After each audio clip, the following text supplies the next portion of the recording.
Welcome, everyone. We have some people from Open Global Mind and elsewhere dropping in, and we're at 1 minute past the top of the hour here. It's 10:01 over in Central Europe. It's MetaCAugs. I'm thinking in regard to what has just transpired early in the session in regard to the video, I want to make a statement that we're being recorded. And if it's okay with everyone, we'd like to make this publicly available. And I think Roland and others in the organization group, we can just chop off the first part and have that part. That would probably be a good idea. Or if there's anything that comes up that you need excised, we can do a surgery as needed. It comes up very rarely, but just so you know, you have some option. We want to keep a safe space, or what we call over at Kiko Lab a brave space. So feel open to share and keep it intimate for now. Cool. Anyone? Any comments on that? By the way. Cool. Yep. Right then. Welcome, Tom. I'm glad you could join us. I guess we could do some kind of quite brief check-ins if everyone. There's not so many people here yet, but we're excited and. We didn't prepare in any particular way. I did put a lot of thoughts together as most or maybe all of us saw the email. So there's some framing of what's happening, what was happening also last week, a week ago in our conversation with some of us here and a couple others. It was pretty small, but I think we covered a lot of good ground as I termed it, more in the meta levels of kind of principles and patterns and possibilities in terms of tools, techniques, methodologies, but not getting too specific or detailed. But Tom, I don't know if we want to open it up and you want to share anything about what's going on over there with you and why you almost didn't join us. If there's anything useful for us to know.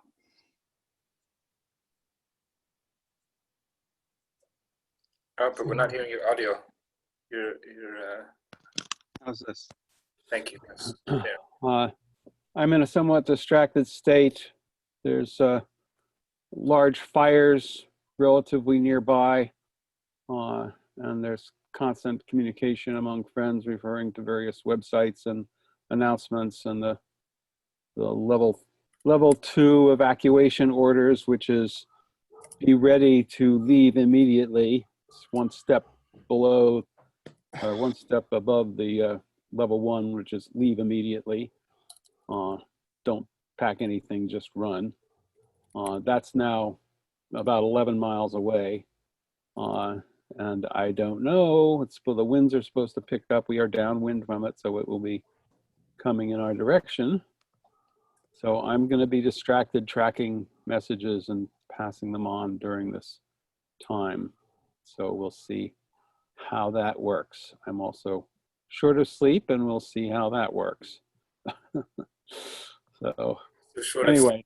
And thank you again for being here. And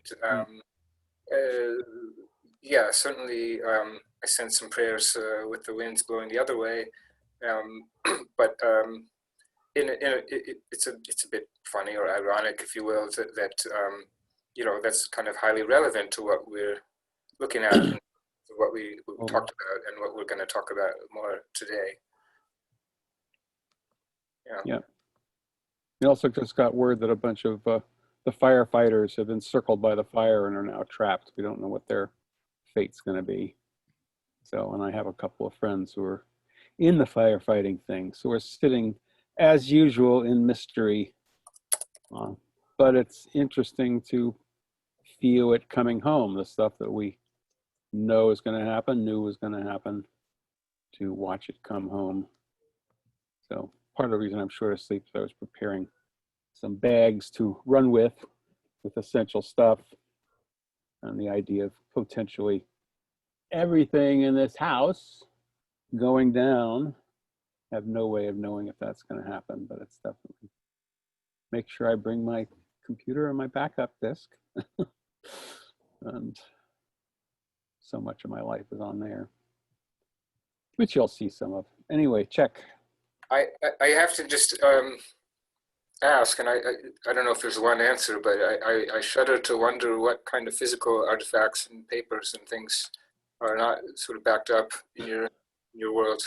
Well, I don't have my papers backed up at all. I do have, you know, what's the Macintosh, what's that backup system that we have called Enter Time Machine. Time Machine. I have backups of my computer on that. So as long as it holds. Thank you. Okay. Well, we can just check in a little bit. Maybe some of you haven't met Tom and vice versa. Just, I don't know, a couple of minute or two of where you are, what's alive. I don't know, anything you like to share just to offer to the space.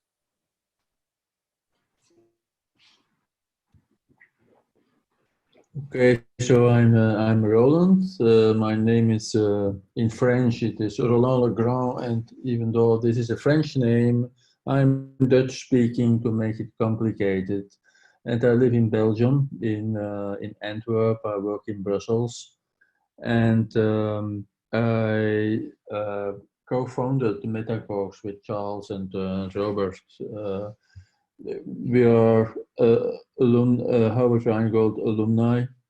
I also have a background in philosophy and economics, and I'm a journalist at the Belgian business newspaper. That's pretty much it, and I really enjoy meeting people here, and Howard had some fantastic courses. We had a great reading group, and now it expanded into a MetaCAugs.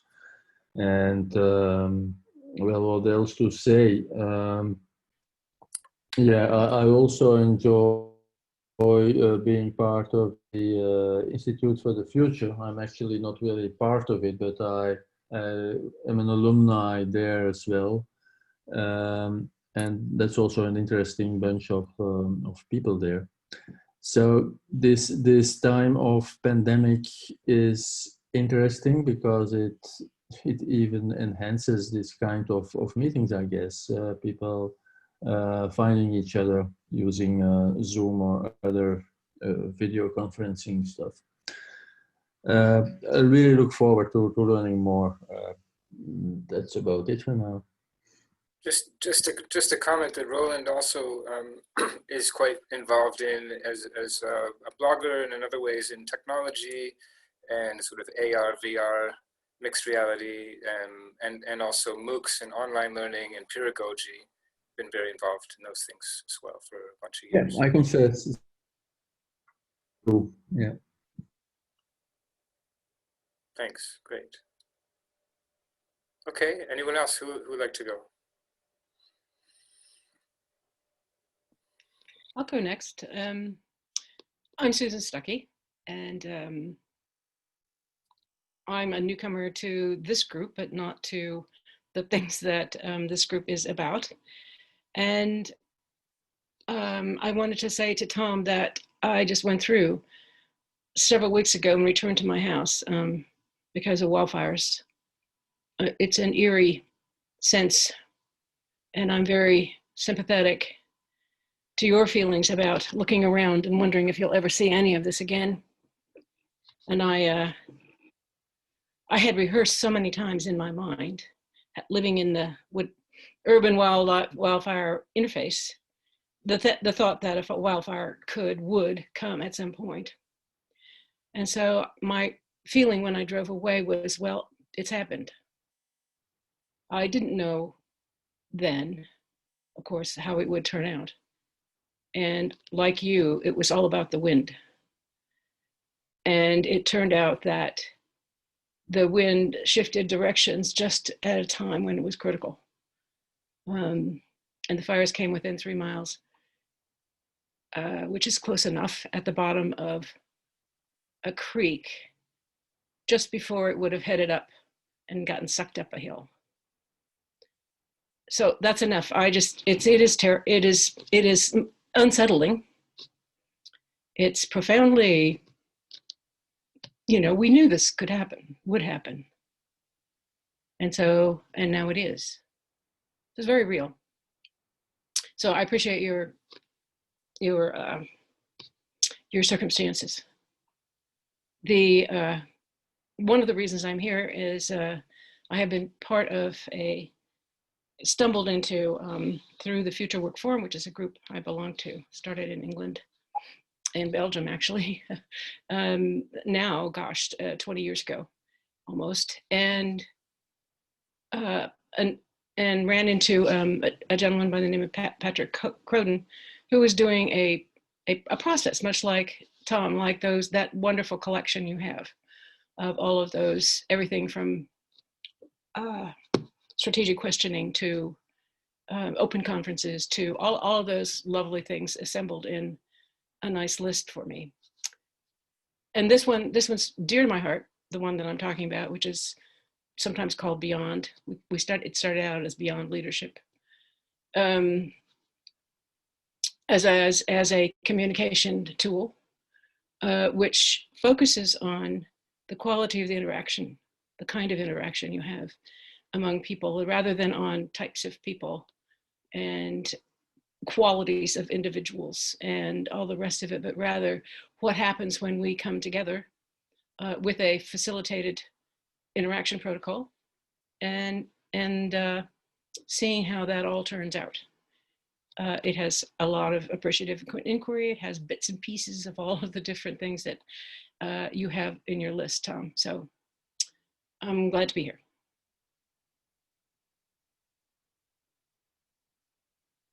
Oh, I'm in California, in the Bay Area.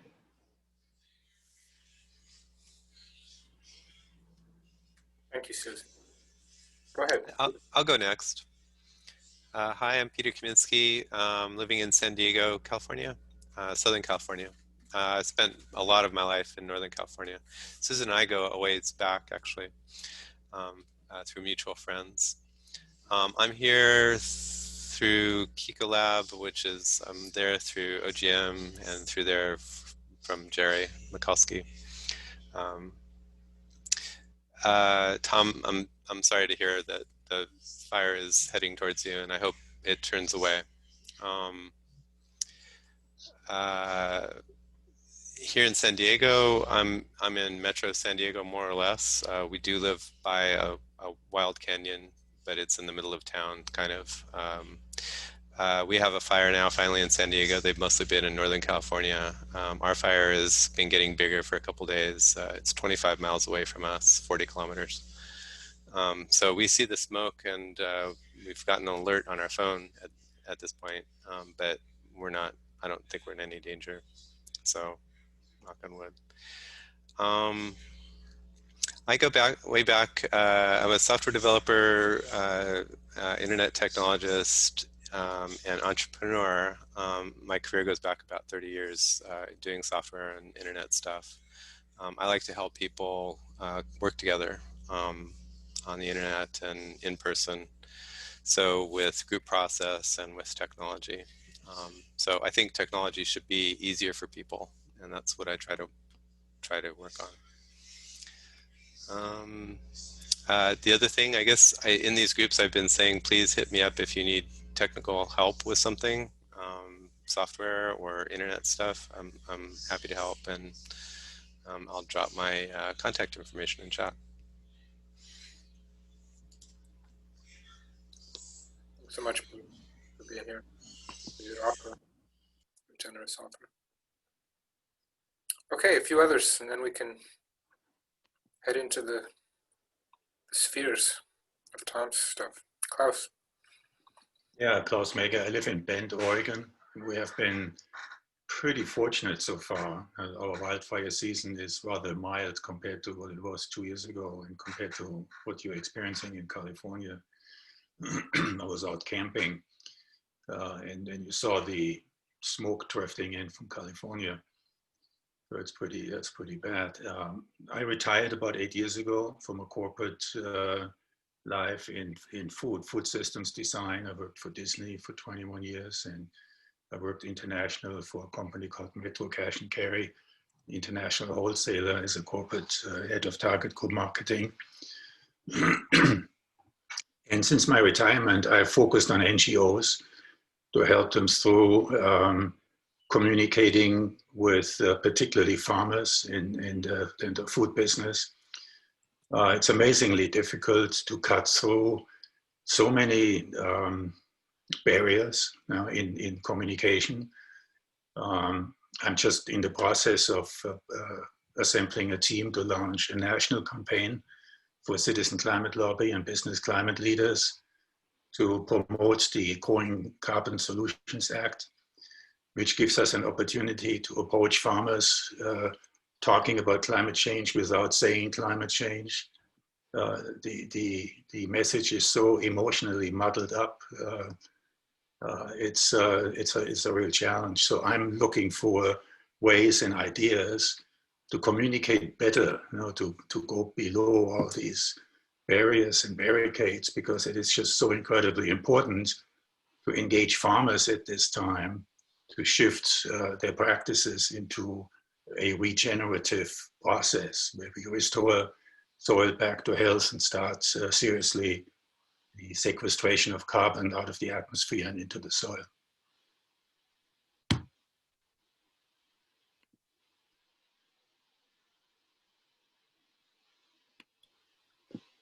Thank you, Klaus.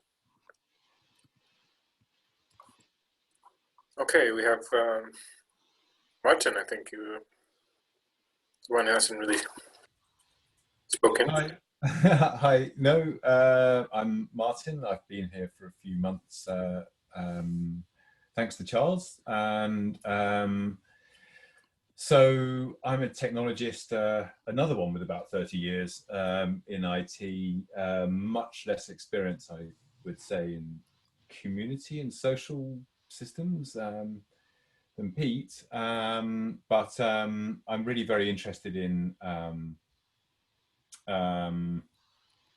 systems that really sort of people-centered and community-centered and sort of life-giving, because I don't think that that can be taken for granted at this current time, and I think it's urgent. So, I've been fortunate enough to listen to people and learn a lot from the way in which sort of thinkers and doers are building and thinking about and approaching social interactions that can work. And so what are the means and how do we propagate those? So and the interaction with technology networks, I think, is of vital importance at the moment, given the economics of how the internet has panned out. And so that's sort of the area I'm sort of called to work in. And I'm particularly keen on making sure that we don't actually pass down poor patterns in a new context to the next generation. So that's really my, of all those focuses, that's my sort of prime one. Thanks.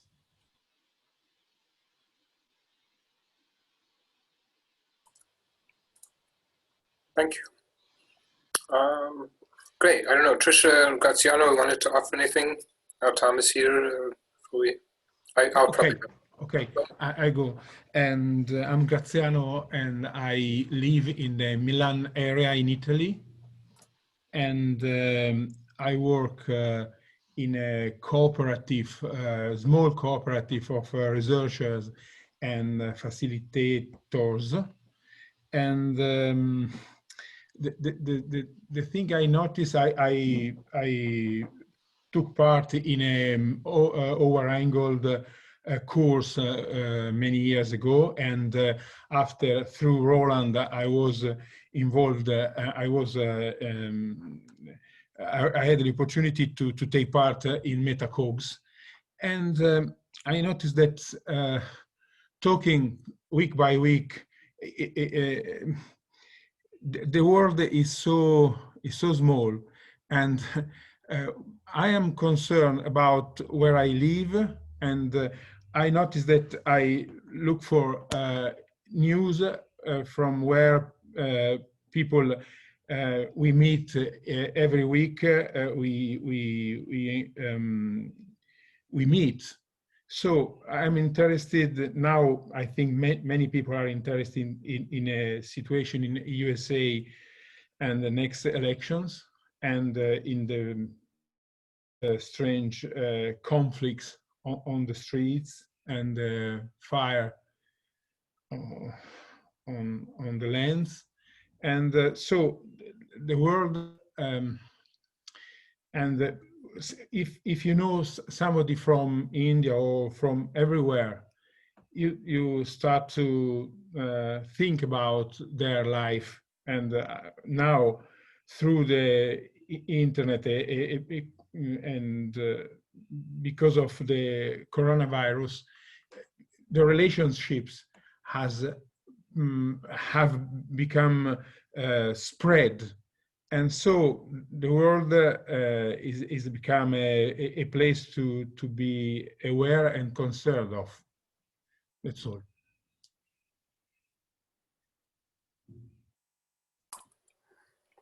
Thank you. Lauren, welcome back. Let's see, Tricia and also Michael Linton, I don't know if you wanted to offer any comments. And Lauren, we're kind of just finishing a little bit of check-in and introducing with Tom, and we'll shortly get into Tom's part proper. Hey Tom, thanks for coming. And Susan, it's so nice to see you. It's been a while.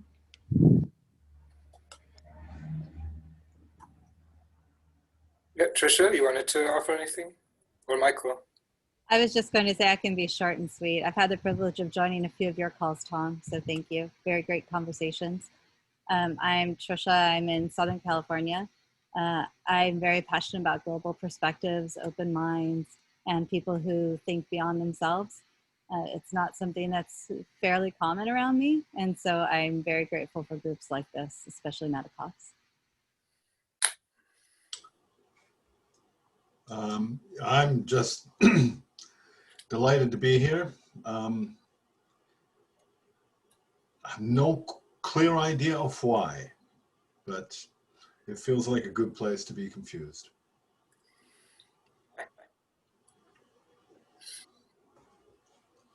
Thank you, Michael.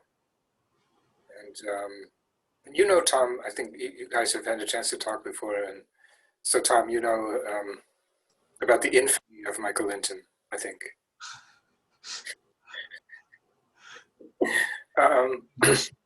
The world decades back. Yeah. Hi, Tom. Lauren, I'm gonna do my check-in and then turn it to Lauren to possibly I don't know, offer anything of the excitement happening with Kiko Lab and the Flow Show. But let's see. Yeah, we were going about 5.5 hours yesterday, last night, and it was pretty amazing. It's a bit of a blur at the moment because then I got tasked to do the MetaCAugs email to announce this, and that took a while after the Kiko Lab thing. It's beautiful weather. I spent some hours by the lake here in Zurich today, so that was actually really beautiful blessing. And yeah, just excited to be here. And I guess I will frame very slightly, Tom, before we turn it over entirely to you. But Lauren, maybe you want to share anything about your world and or what we've been cooking up. Yeah, you know, I was actually just thinking today, I have a new theory on knowledge repositories. And I know that's not your main thing, Tom, but it's what we're trying to develop. It's something kind of parallel to, you know, in money, you have certain money like the dollar, you know, currencies that people have actually heard about, like the euro, are stores of value, and they kind of remain put. And then you have these community currencies, which are higher velocity. So what they allow for is to reduce the friction that you always have with dollars because they're so hard to get. And it seems like we're kind of doing the same thing in terms of knowledge. Right now, there's a lot of friction in between different platforms and stuff like that. It's called non-interoperability, and we're basically trying to allow for data to move freer between different platforms and stuff like that. So it's kind of like high velocity data. And Pete has actually been putting forth some pretty good ideas on how to do that. And yeah, I think it's just kind of interesting. We're just trying to like patch stuff together using basically software programs that people have actually heard of to get people to input data, and then to see how we can encourage the flow of data and to move stuff around so that ideas actually spread throughout the network much more easily, and people can find out about kind of hot conversations that are going on in some other place than what they usually are on. So it's Pete, I was thinking it's almost less like a wiki, I think, and almost more like a newsletter, how it kind of travels around. So I find it really interesting.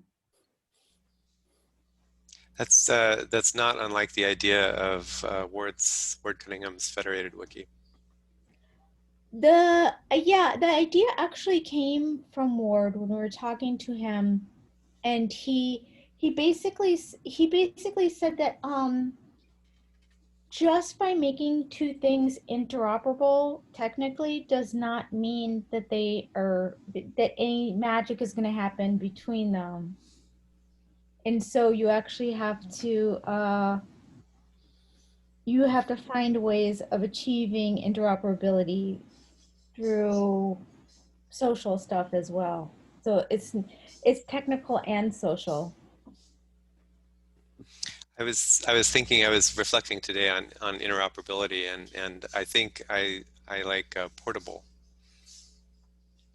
I like that. Yeah. But you're right. There's a lot of sociality that goes into interoperability or portability. The way that the internet came into existence with the construct of the request for comments proposal demo kind of thing, and they had some simple principles.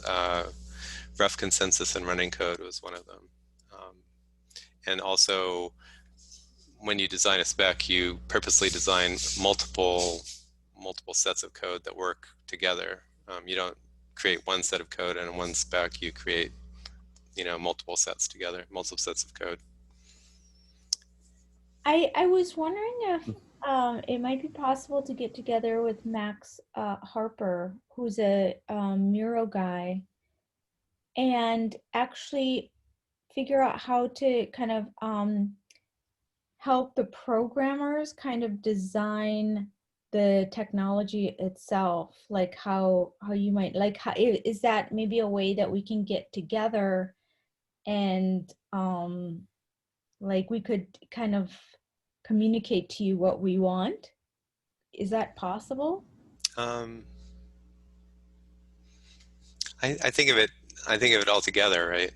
Mm-hmm. The people who are using it should be talking with the people who are building it. It's all one conversation. But yes, I think that's a good idea. But we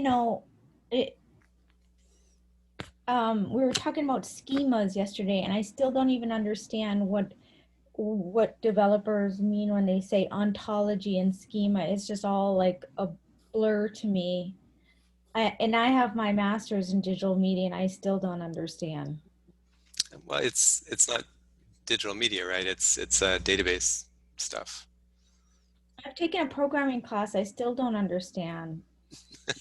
So what I'm saying is, like, maybe Miro could be a way where we can look at the questions that you need to ask and um, work together to kind of organize stuff or make schemas, whatever these schemas happen to be.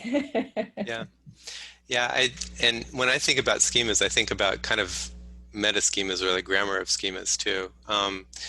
Schemas are typically very programmer oriented, very precise but brittle kinds of things. And when I'm thinking of exchanging information, decentralizing portability, I look for ways to make things flexible, so that you don't have to read this back. You kind of look at some examples of it, and then you make your own.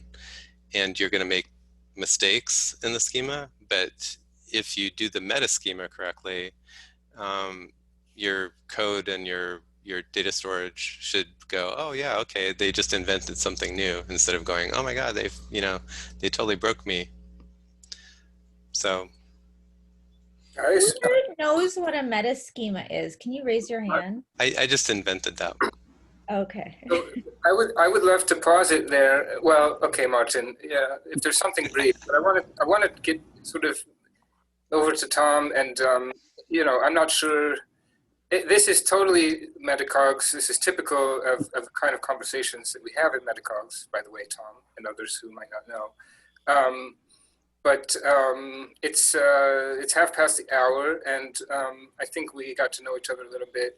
And there's a bit of tiny bit of context that I put in the email for those of you who saw that, and it's simply, well, in my view, I haven't sort of hung out inside these maps and models, Tom, but you have shared them in a couple of different sessions, and there's different contexts. There's a variety of different schemas, perhaps, that might actually apply, and and ideally, and this is kind of open question. It's not a guarantee that we're going to answer this in the affirmative, but I'm hoping personally. I think some of us here would be interested to see how what can we learn from of what you're doing and your work, and to what extent you even are going to be putting it out there, or maybe we can be involved in that.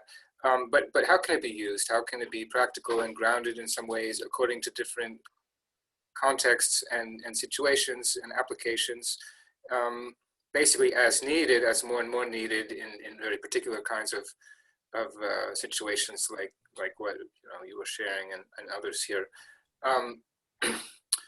Obviously drawing on your kind of masterwork of the wise democracy pattern language, and a lot of network weaving yourself, and deep reading and listening into a lot of different areas. Also, maybe last thing to really flag as quite core to all of this is the dynamic facilitation world, and a whole kind of series of different tools and toolkits that and also hearing you talk, you're not particularly a tech person, but you have some facility with tools and the world of tools and a lot of tech people, and so you can kind of riff very quickly and effortlessly, as I've heard a little bit, in terms of painting the narrative to connect the different parts of these models with regard to how they could be used either on the technical sort of app and platform level, or the social technology of the facilitation. So maybe that's enough. I don't know what I'm leaving out here, other than we're also very much probing what's next and how and what do we do about it. Yeah. Well, I don't have a master's in anything. I've never taken a programming course, so I don't understand most of that little conversation, but I do make models. Yeah, so one of the things that I realize is probably significant, which sort of half relates, it's in the ballpark with the interoperability, is although I love, a half dozen to a dozen different processes as being very special, my biggest passion is for their, it's not exactly interoperability, but the sense of there are gifts and limitations for each of the processes. There's something that it does really well and some things that it doesn't do well. And there's a sense of synergy that is possible, some greater whole that's greater than the sum of its parts kind of dynamic, if we could somehow put them together in ways where they're playing their role in a way that weaves into other processes playing their role. The vast majority of people in the world of interactive process have their 1 or 2 or 3 favorite processes, and they push those as the solution, rather than saying, how might this fit together with something else? And the model that I'm going to share, the one I've been asked to focus on, is one effort to do that. And it comes out of the deliberative democracy world. It's not something, this group could not really use this model on itself. It's a collective sense-making model, but it was designed with sort of wise community democracy in mind. How would you use these kind of synergies in a programmatic way in a community who is wrestling with some issue? And because it is in the deliberative democracy realm, it has a logical problem solving kind of focus. And since I originally made it, I have been in an inquiry about what modes of collective self-guidance are not primarily rational, are not primarily problem-solving kind of energies around them. And so I have a whole nother model that has come out of that exploration, which went way beyond the original, what are the non-rational forms of knowing, into an even bigger picture. So there's a way in which the model I'm going to show you has many things that would need to be added to bring it kind of up to date. But even if I brought it up to date, it would not be remotely complete, because I'd know that there were other things that should be added future that I don't even know about yet. So exploring it from that sense as an example of how to think about group process. And I'm primarily a face-to-face kind of process person, the World Cafe, open space, those kinds of things. And there are several things that are intrinsically technological or online in the model. But there's many of you, I think, know way more about the online potentials that could support group sense making than I know. And it'd be interesting to talk, after talking about the model as I've designed it, where you might plug in certain things you know about, and where you might even add functionality that I don't cover in my model. So anyway, with all that said, Tom, can I plug in a little question? Sure. Maybe sort of two. Well, one is a question, and one's a kind of common phrase that we came up with last week. But one is about Polis in particular, or maybe other tools that you might highlight, not necessarily now, but just sort of in the course of giving us a tour or whatever. Because we did have a number of sessions with the groups for a little while in recent months around that particular tool. And I know you've done a lot of thinking about that, and some of these conversations around the collective sense making have come out of conversations around Polis. So I don't know if there's something particular you want to. I will talk about Polis. I will talk about dynamic facilitation. I will talk about mini publics. There's sort of within each of the functions, there's kind of a state-of-the-art process for dealing with that function. Unfortunately, most of the state-of-the-art processes require levels of expertise or resources to pull off. And part of my intention with this design was to make it possible for grassroots networks and people who are doing work in their communities with little resources to be able to have that synergistic functionality. So there's still a dance going on of exactly what I advocate, but I will talk about those things that aren't so well known that are part of the model. So I'm going to do a screen share. I'm going to start. There's two different versions of this model, one of which is a very simplified one, and then I will go into a more detailed one that lists processes under different functions, etc. And they look very different from each other, but you will see. Oh, I'm a co-host now, which means I can share my screen. Here we go. So I am going to go way down. Oh, there's preview. That's what I probably want. So wait for my computer to catch up with the pictures. Okay. Preview, where's the other? There we go. There's simple model.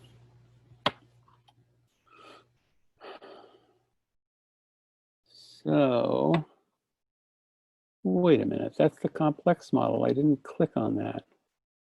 What are you doing to me?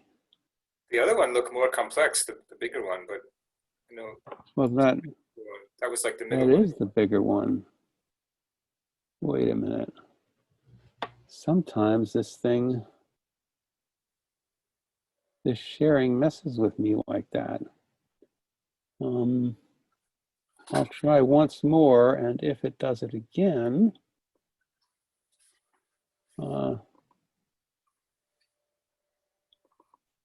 maybe I went too far, too fast down here. It may be asked to load. I have so many windows open. Sometimes the programs have to read through all that before they'll behave correctly. It's kind of pathetic. Take your time. Here we are in preview again. Okay. So are you ready, machine? Everybody pray. Turn the fire around and let preview Zoom open. Here we go, here we go, here we go. Is it happening? No, it still isn't happening. So I guess I can just do that. I have just done that. And that is reviewing the simple model. Okay, start with we the people. That's the basic democracy frame of reference usually. And these different shapes are representative of the different functions. So overall in this tan shape, we have high quality multimodal collective interactivity. Most of the time interactivity translates into conversation, but not all the time. It's the interactivity that's important. And one of the underlying principles here, which is featured in some other models, is you want diversity. You want diverse people, perspectives, whatever, showing up here, and you want them to interact in ways that are additive, multiplicative, synergistic, instead of fighting, trying to undo each other, beat each other. So we have those things happening here. So we have a bunch of we the people joining into many cafes. Cafes is the sort of placeholder, like World Cafe, Conversation Cafe, Commons Cafes, all these different cafe versions. I'm assuming everybody here knows the basic model, people sitting at cafe-like tables and having a conversation, and usually that's about some subject, some question. And usually like in World Cafe, after a particular time, they all mix up and go to different tables and carry on the conversation with new people. But that's only one way, but the idea here is you want to pull in many different people.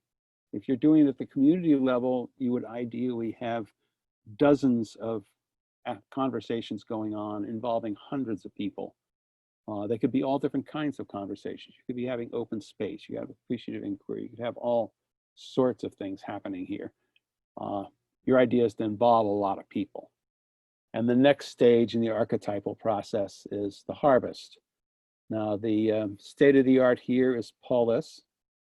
Participatory poll is the general category, which is having many people coming in and contributing statements about whatever the issue is and responding to other people's statements with some kind of agree, disagree, or this is more important than that, or whatever. It's sort of to have the software, and this happens almost always in software. There are ways to do it in person also, but it's usually involves some kind of software, usually online.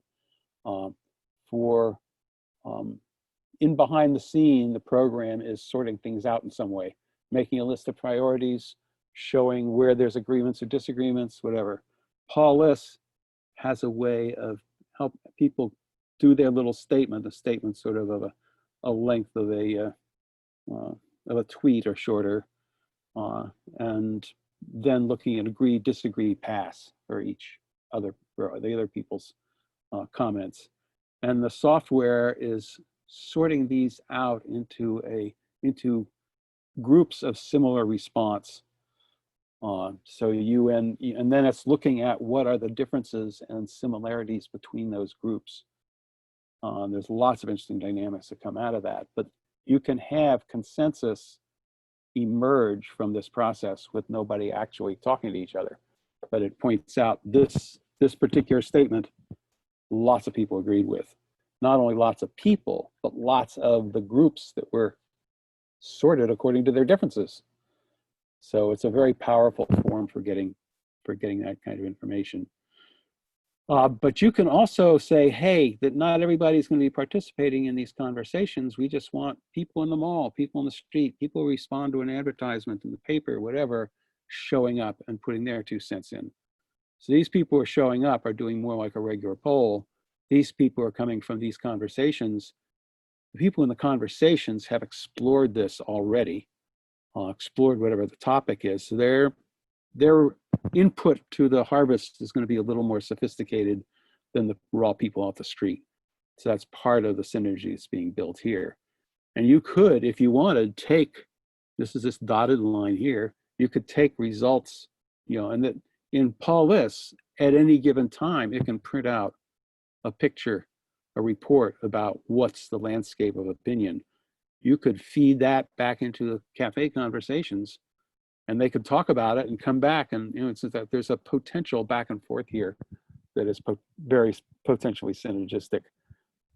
But you have ended up with 2 different things that hundreds, thousands, tens of thousands, millions of people could participate in, depending on how sophisticated your project is and how much resources you have.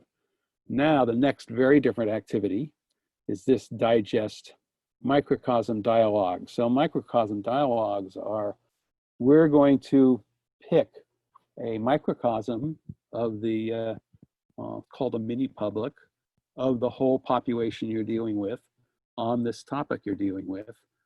Very often it's done at random. There's citizen assemblies, citizen juries, citizen councils, whatever.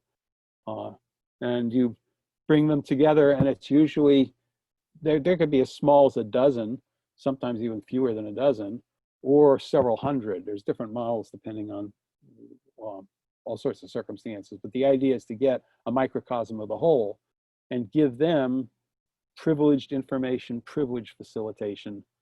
So they are acting as and on behalf of the whole, digesting the information in a more focused way and coming up with some kind of collective sense and good options that lots of people like. So in that case, this information, all this activity is a resource for what's ultimately going to happen here. And you can take what happened here and feed it back in the conversation. This mini public, this citizen council came up with this stuff. Now, what do you guys, broader out in the community, what do you guys think of it? And then whatever comes out here is more focused. Here's some recommendations of what we want, why we think it should happen. That goes out to government, to stakeholders, to the media, to the citizenry. Some models have the citizens actually voting on whatever the mini public comes up with. That's something that happens in Oregon. And whatever these actors do, who are implementing whatever this is, that has some impact in the larger world. And ideally, there'd be some function that reviews that impact and then feeds back what the results were back into the conversation.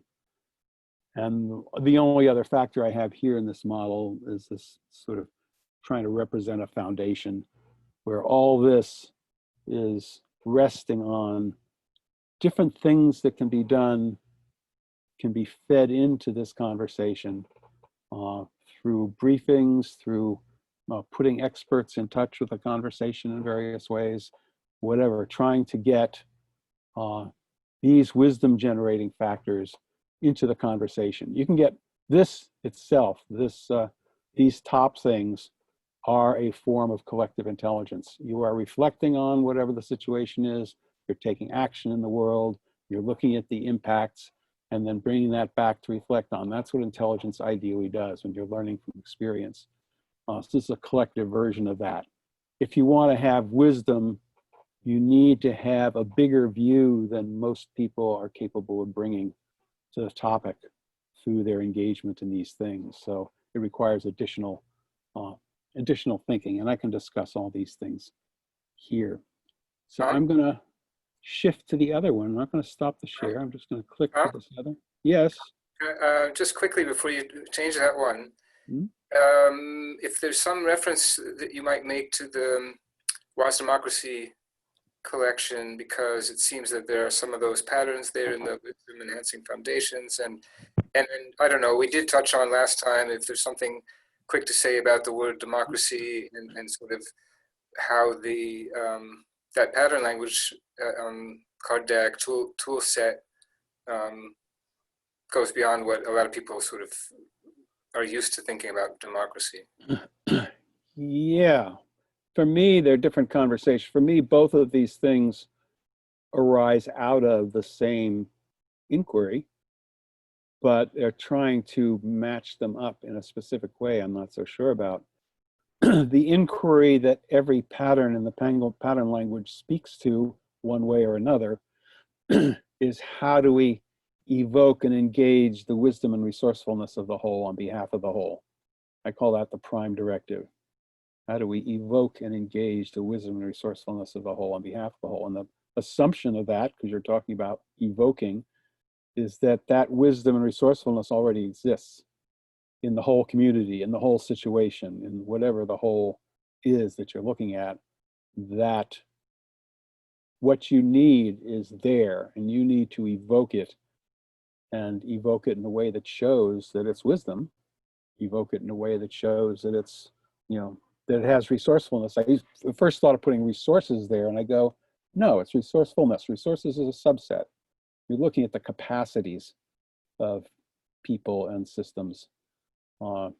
So this is a way, this model, this collective sense-making model, is a way to evoke and engage the wisdom and resourcefulness of the whole on behalf of the whole. And there's ways to apply it that make that more true or less true. The pattern language is like, what do we have to keep in mind in order to do that? What are guidances to our behaviors? How we think, how we work together? What are, you know, the processes? What, if you like, there's one that's capacitance. It's one of the patterns, and it's like, how much can you hold that doesn't fit, that is too complex, too uncertain, too paradoxical. You know, there's a capacitance is a word for how much you can hold in a state of irresolution. Now that can be seen as a personal capacity, and it is, but there's also, you can design it into a process. You can bring people in, you can lead them to a place where they are uncertain, they're seeing things they never thought of before, it doesn't add up anymore, and you have to hold them. It's part of the holding space idea. You have to hold them in that space while they work at it. So it's actually a design principle, and there are different methodologies to help you do that. So that's an example of how the pattern language is applied. Just quickly comment, I mean, just to kind of skip ahead, or hopefully not to jump the queue too much, and there's only so much we're going to cover in today's session, and hope you like to come back. You're welcome anytime to kind of go in different directions. One of them is a kind of meta uncertainty, or this recent emergent project around wise adaptation or transition design related stuff, and that again is part of the whole frame, the bigger meta frame that we're kind of peering through here.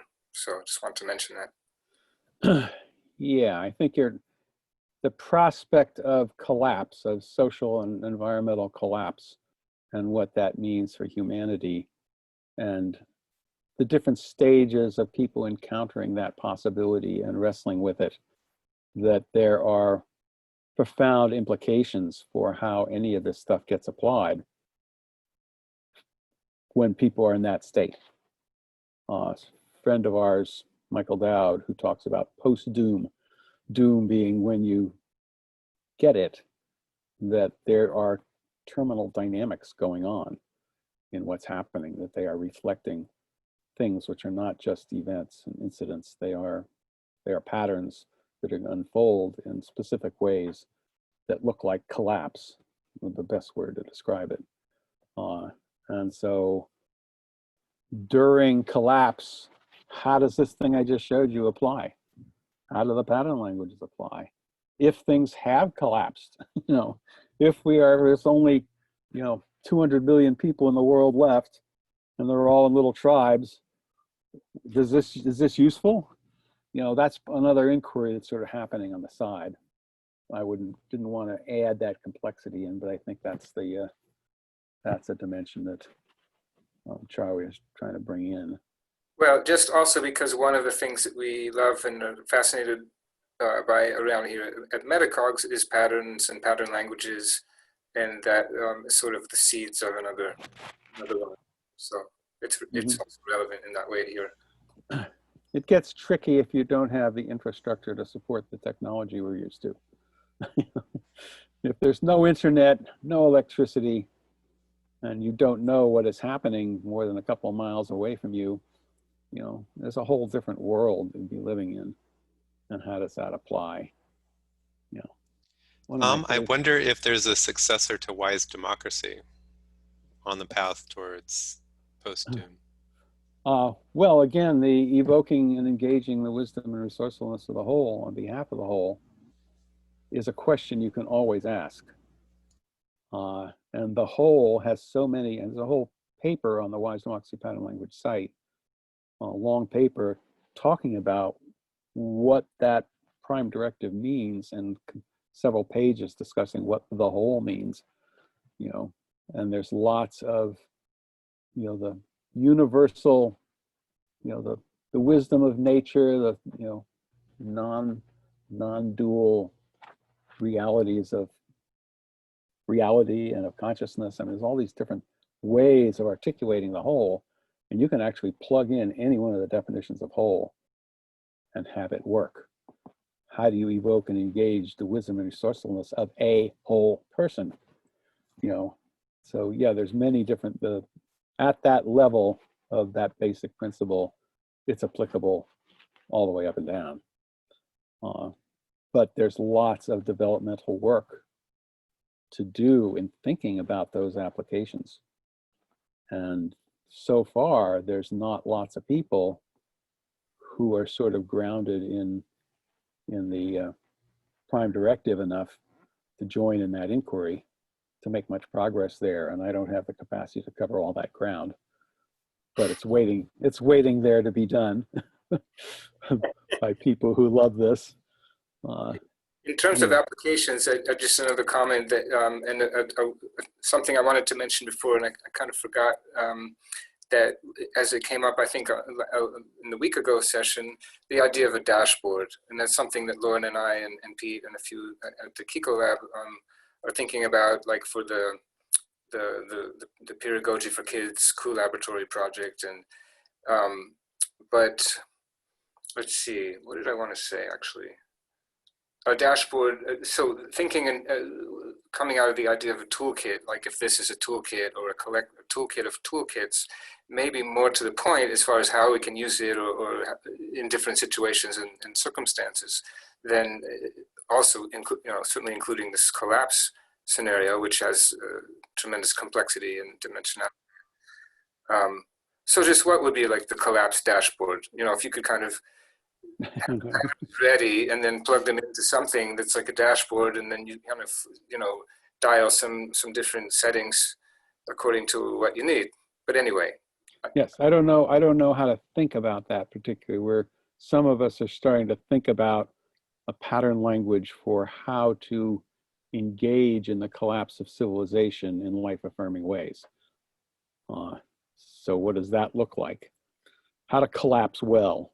It's like the bizarre inquiry, but that's the closest we've come. And there, somewhere along the development of that, there may be appropriate to have a dashboard that all that, whatever we come up with, plugs into and makes more accessible for people. I'm not sure, but that's at a very early stage of inquiry right now.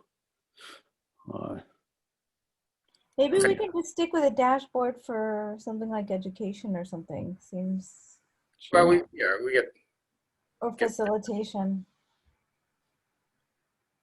Well, again, the idea was a dashboard of dashboards. So whether it's a main dashboard, then could lead to other dashboards. But anyway, let's back to you, Tom. Sorry for this digression. So here's the more detailed picture. It's shaped differently. This was the first thing, and then I got complaints about it from one of the people I shared it with, and so that resulted in the more simple version. But just to orient you, this is the world that is represented by we the people in my other model. And here we have the out in the world, the cafe kind of stuff. Here we have the polis kind of stuff. Here we have the mini public kind of stuff. And they're reporting to people who can make a difference with it somehow. And here's the review thing. The wisdom stuff is up here. And the impact stuff is here. The action, people taking action makes impact. The results of the impact come into the review. The review feeds back into the conversation. And this section talks about the participants, who is showing up and why. So I can focus on, and I'm going to focus on the core for the time being. Let's see if I can do that. So here's you can see methodologies. Here's the mapping the landscape of perspectives, participatory creation and evaluation of relative preferences, methodologies, polis, opinion X. Opinion X and all our ideas are ways to get a sort of majoritarian. This is a majoritarian version of polis. It doesn't divide up into groups of common thinking. Every individual is being considered separately, and you can model the landscape of perspectives here, but only in terms of the collective and aggregate individuals, not in terms of group dynamics. All our ideas in 35 are prioritization processes. All our ideas is online, and it's pair matching. The people match, say which is more important, and out of all the people saying these different things, which we have said, other people have said are more important than other things, you get a list of priorities. 35 is a way to do that in person in a very fast, interactive thing in a meeting. So that's the polis kind of thing, mapping the perspectives, and that there's input into that from the general public and from these conversations. Thoughtful mass engagement, World Cafe, open space, warm data labs, fishbowl, people's assemblies, consider it, empathy circles, conversation cafes. They're all different methodologies, some online, some in person, for generating conversations that include many people in groups. So you're having people actually reflect and engage, not anywhere near as thoroughly as the people in the mini public do, but just hundreds and thousands of people, and then saying, hey, go over here. And part of the reason this design was created was that if you were to get World Cafe and open space people together, or to have those conversations, and then you try to get report outs from those groups and somehow figure out how you're going to theme team it, or how to make coherence out of different processes. And that's solved by just taking the individuals and sending them over into this polling operation. And this has sophisticated polling, which can then report to the mini public, which is where the collective sense making happens. And this is what it looks, all these separate people, what's their landscape? Now let's pull it together and figure out what's the common sense, the truly common sense here. Dynamic facilitation, I think of as the highest that I know of for creating wise breakthroughs from intense conflict. It's sense making at a very high order, and it's based on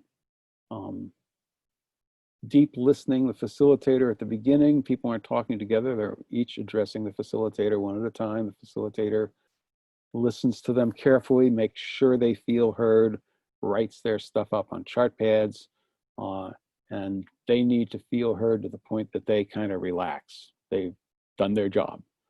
And you do that with each person in the group. And a dynamic that happens is everybody in the group is watching an idealized form of listening.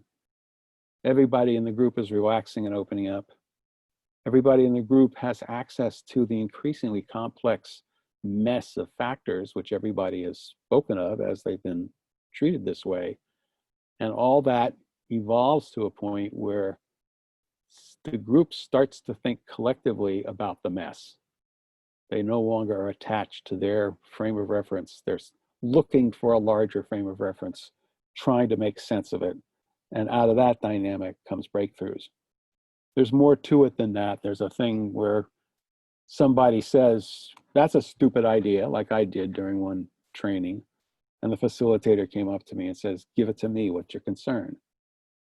And I said my concern, and she put it on the concerns chart pad, and I realized she had taken my disruptive energy that was not helpful at all, but it was an expression, translated that energy into a concern, which is a valuable thing the group should consider, and put it up on the chart pad. And that Aikido move, that way of moving with my energy in a way that helped the group, was a very powerful tweak. So there's several tweaks like that go on in dynamic facilitation. So that is if you have a microcosm, if you have selected people from the larger community, and you could select them from all the people who participated in this, or all the people who participated in this, or just the whole community, whatever, you bring them into to such a conversation. What they come up with is usually a higher order of sense than happens in here or happens out in the world with people talking in bars and stuff like that. So that then goes, and again, there's all these back and forth. The information, yeah. Just a quick question, if it's okay, to clarify something about dynamic facilitation. As a formal term or defined term, I was just, if there's a quick answer, I didn't think about it before, but is that kind of a loose term, or does it have a very specific meaning? Do you have to kind of get certified to be officially considered this, or? Well, there's no certification process. It is the kind of reflective listening that is done is the most important dynamic in it.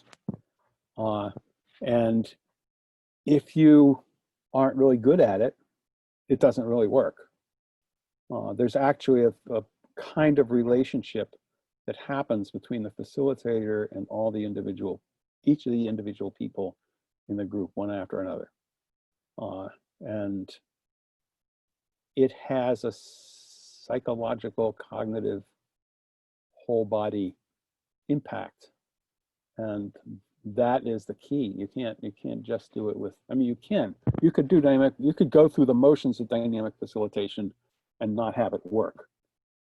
The qualification that makes it powerful is that you are actually doing it. You are, and I realized dynamic facilitation, I always thought was like, how is it dynamic facilitation? It's not so much more dynamic. You can see the facilitator running back and forth and saying, oh, what about you want to say? It's like, no, that's not what it's about. Aerobics.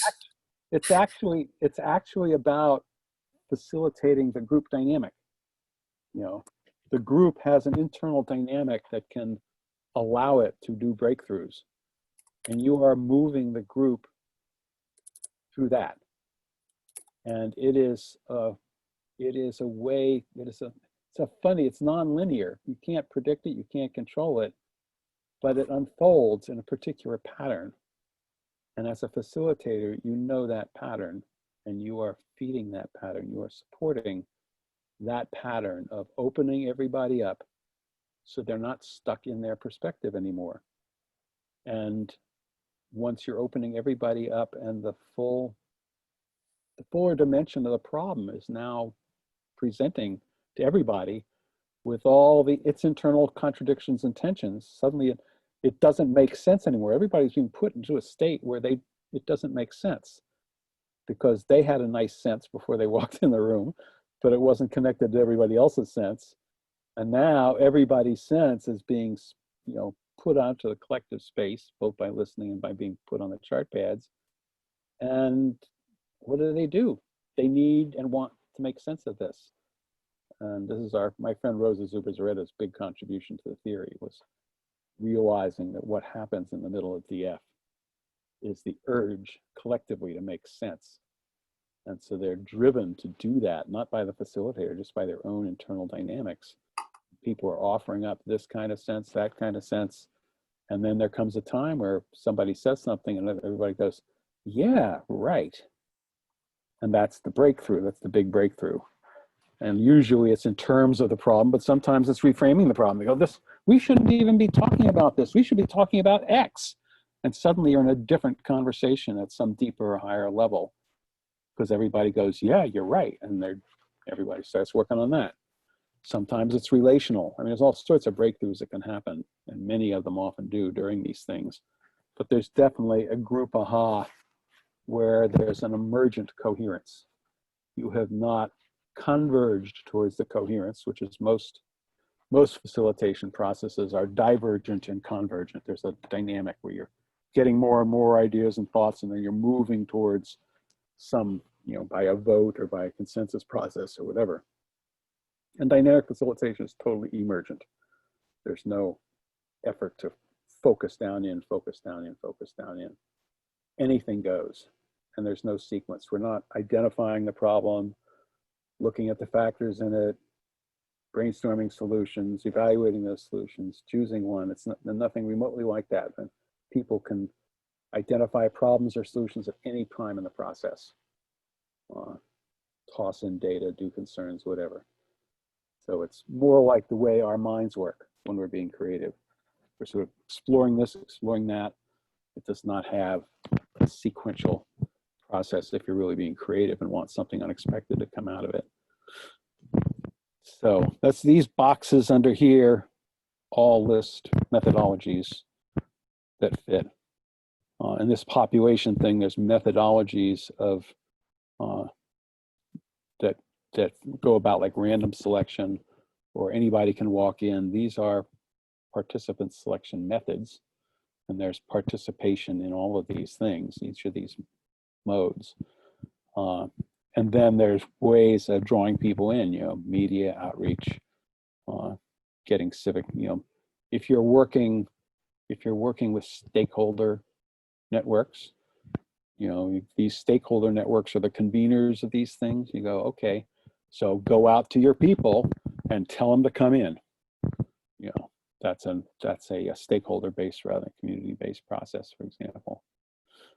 And I can talk about all these other lines and stuff. Is there any questions about the overall structure and about the way it's looking at the gifts that processes have and trying to organize the processes into what their primary gift is and how those gifts fit into a larger system that is a sense-making system, a collective sense-making system. Any one of these would do a much less powerful form of sense-making than if you put them all together. And it becomes a form of collective intelligence or collective wisdom, depending on how you apply it. So, shall I leave the share up or shall I close it down while we talk about it? Anybody there? First of all, thank you. And yeah, who has anything anything to clarify or offer response?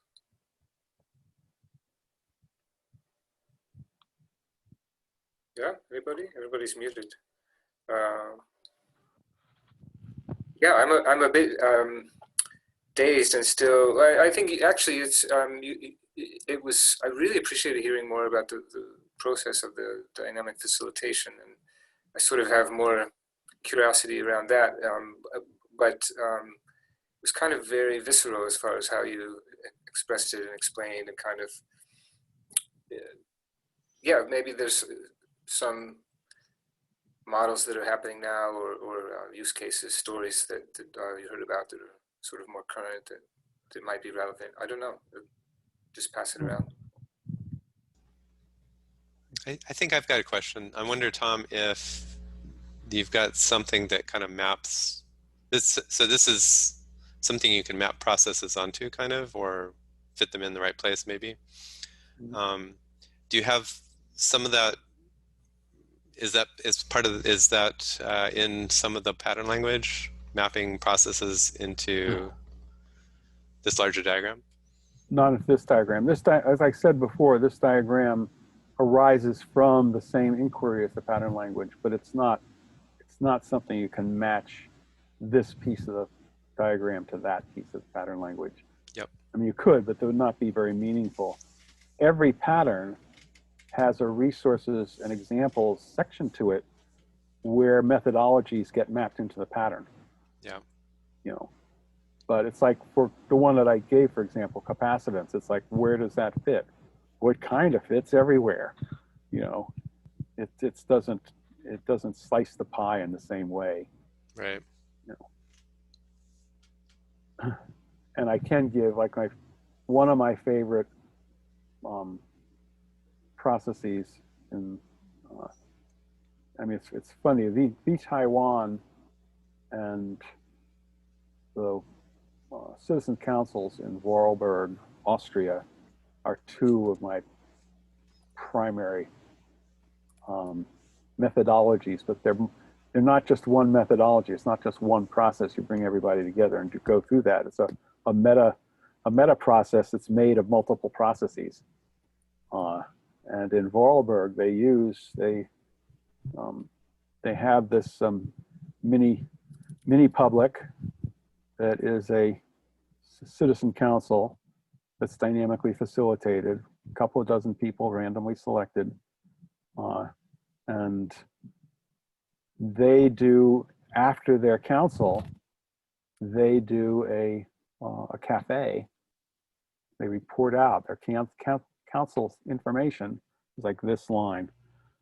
Council information is they do a report out to a community cafe where anybody can show up, and people talk at the cafe. People then talk about what they heard the council said, and then the results of the council and the cafe are sent to a called a responder group, which is a group of stakeholders, government agents, nonprofits, businesses, community groups, whatever, that are active in whatever the topic is. And they are given a mandate. Very often they've never talked together. It's the pulling together of people who happen to be in the field, but they haven't worked together. And they say, okay, you go out and here's what the people want. Go out and implement all that you can and come back and explain what you did and what you can't and why, what's going on with this thing that the people want to have happen. That's a really interesting process, and the government convenes it. I gather there's a conservative government that has constrained it a lot recently, but it's been put into the constitution of the state that anybody can do a petition. If they get 1,000 signatures, the government has to convene one of these things.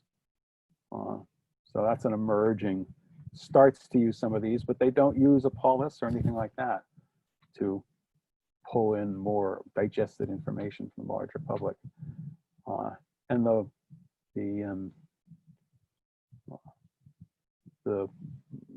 agents, the responder group is in a sense somewhat of a, if we're going to try and apply this and see what happens and report back. But it's almost like they had a lot of good impulses, but they didn't have this model. So they didn't actually, they've gone way beyond most people, overwhelming. It's like you do your climate change, you do a climate change citizen assembly, you pass it on to the government, and then you wait. And it's better than nothing by a long shot, but it doesn't capture any of the power that is actually possible. In Vorarlberg, they do, not Vorarlberg, in Taiwan, they work with stakeholders. They're not working with legislatures and citizens specifically. They're working with stakeholders and the who are stakeholders in a particular issue or about a particular proposal, and with the ministry, the bureaucrats who are dealing, the staffers who are dealing in the government with that issue. So you can have these conversations, but they don't tend to focus on having these conversations. They do a bunch sometimes, but usually they basically are drawing people into a polis exercise and then using that to get a microcosm of the stakeholders. Who are all the different voices? We're going to facilitate a conversation of them. And that includes, among the stakeholders, are the people in the government. And in fact, all the people who are involved in this issue, they're all, as stakeholders, they're all action agents, potentially. So you're involving a microcosm of them here and working out, like with the government agencies, what the new regulation is going to be. And that then goes out, goes into the world and has its impact. And anybody who wants to change that regulation can say why, and suddenly they're back into convening another polis.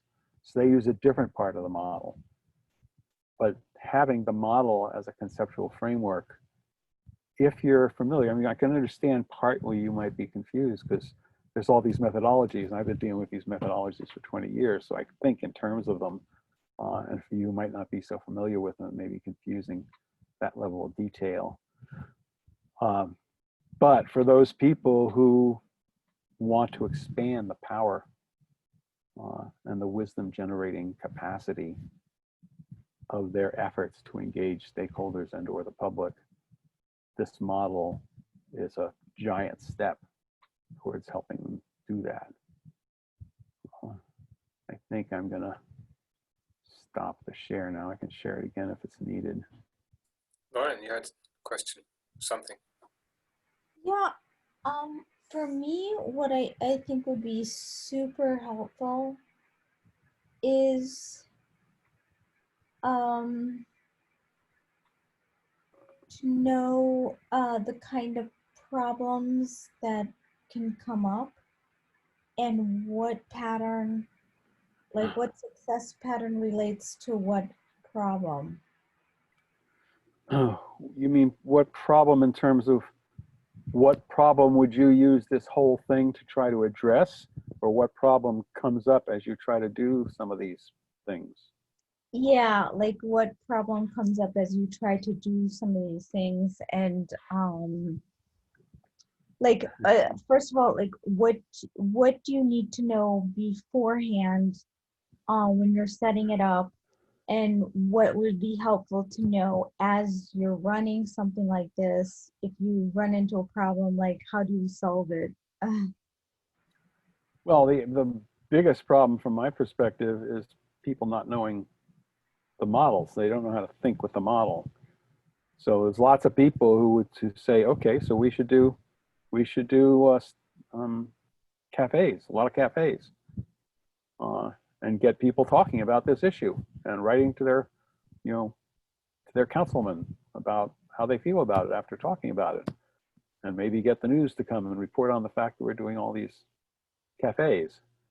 And that's a perfectly good thing to do, but it doesn't have the power of the larger model. And most people don't even know that there's a different way to think about this. If you want to do a whole pile of cafes, you need to have a whole pile of spaces. You need to have some, it's pretty easy to train cafe facilitators, but you need to have a bunch of people be willing to facilitate, host cafes, and depending if you want to have a big deal, you'll want to have media, you'll want to have a bunch of public officials who say they'll listen to it. Lots of organizing challenges to make this happen. Mm. But if you don't have polis, you're missing an ability to engage those people in thinking together without even a conversation going. The people on polis are not having a conversation. They're just responding to each other's things, agree, disagree, pass,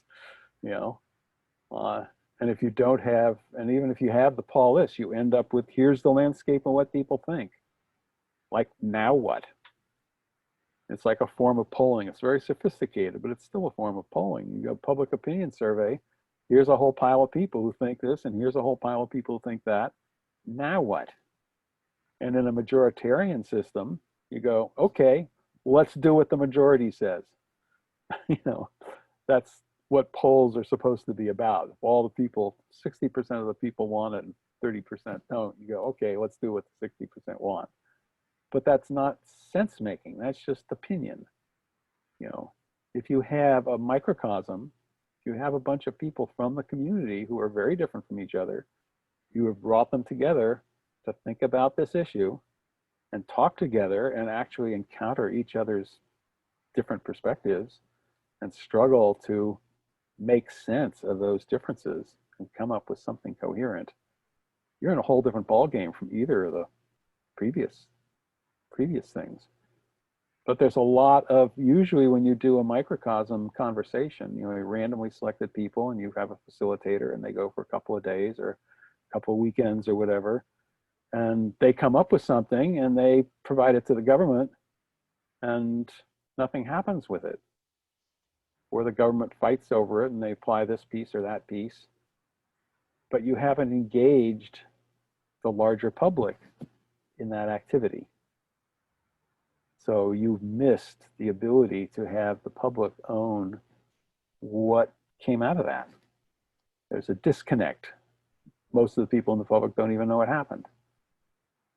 So this particular model is a way to solve the shortcomings of normal public engagement or stakeholder engagement in ways that generate more collective sense, collective intelligence, collective wisdom. But again, there's deliberative Democrats who want to make sure that we think about whatever the issue is, we want to engage the people in thinking about it well. And then there's participatory Democrats who want to get as many people as involved as possible. And those two things usually don't complement each other. There's a dynamic tension between them. You don't want a high quality deliberation. You have to give people good information. You have to give people good facilitation. And you can't do that to thousands or millions of people. And if you want to involve thousands of millions of people, you don't get lots of participation, but you don't get that capacity to generate wisdom that good facilitation, good information can give you. So this is a way to sort of put both of those movements within the democracy reform world into one package, as well as all the different methodological advocates. The World Cafe people, they don't know anything about the polis, and the polis people don't necessarily know anything about World Cafes. They don't know that there's potential synergies between them. They're just doing their thing, and that's fine, but we're so short of time, some problems are so big. It's like, this offers a leap in the direction of more synergistic power among these different approaches to doing things. Are there starting to be some exceptions to that, like with Andy Pace, and I don't know if Rosa was involved, but I think some of that is coming together. Yeah, and there was in general for years. This particular model is just a year old, less than a year old, but like 15 years ago, I wrote a major set of papers on multi-process programs. The idea of using multiple processes. And Andy wasn't so much, I mean, working with Andy was part of my experience that evolved into this model. But Andy was just, he was a, I don't know what the word cosmopolitan, what the word of being able to engage in 100 different ways, 100 different methodologies and say, okay, which tool do I need now? Yeah, if you go multi-process programs on my co-intelligence website, you'll see the documents there. So that's and there are, one of the documents looks over like 2 or 3 dozen processes and describes their gifts and limitations. So that's a whole nother approach. Just so I gotta see what, if there's new.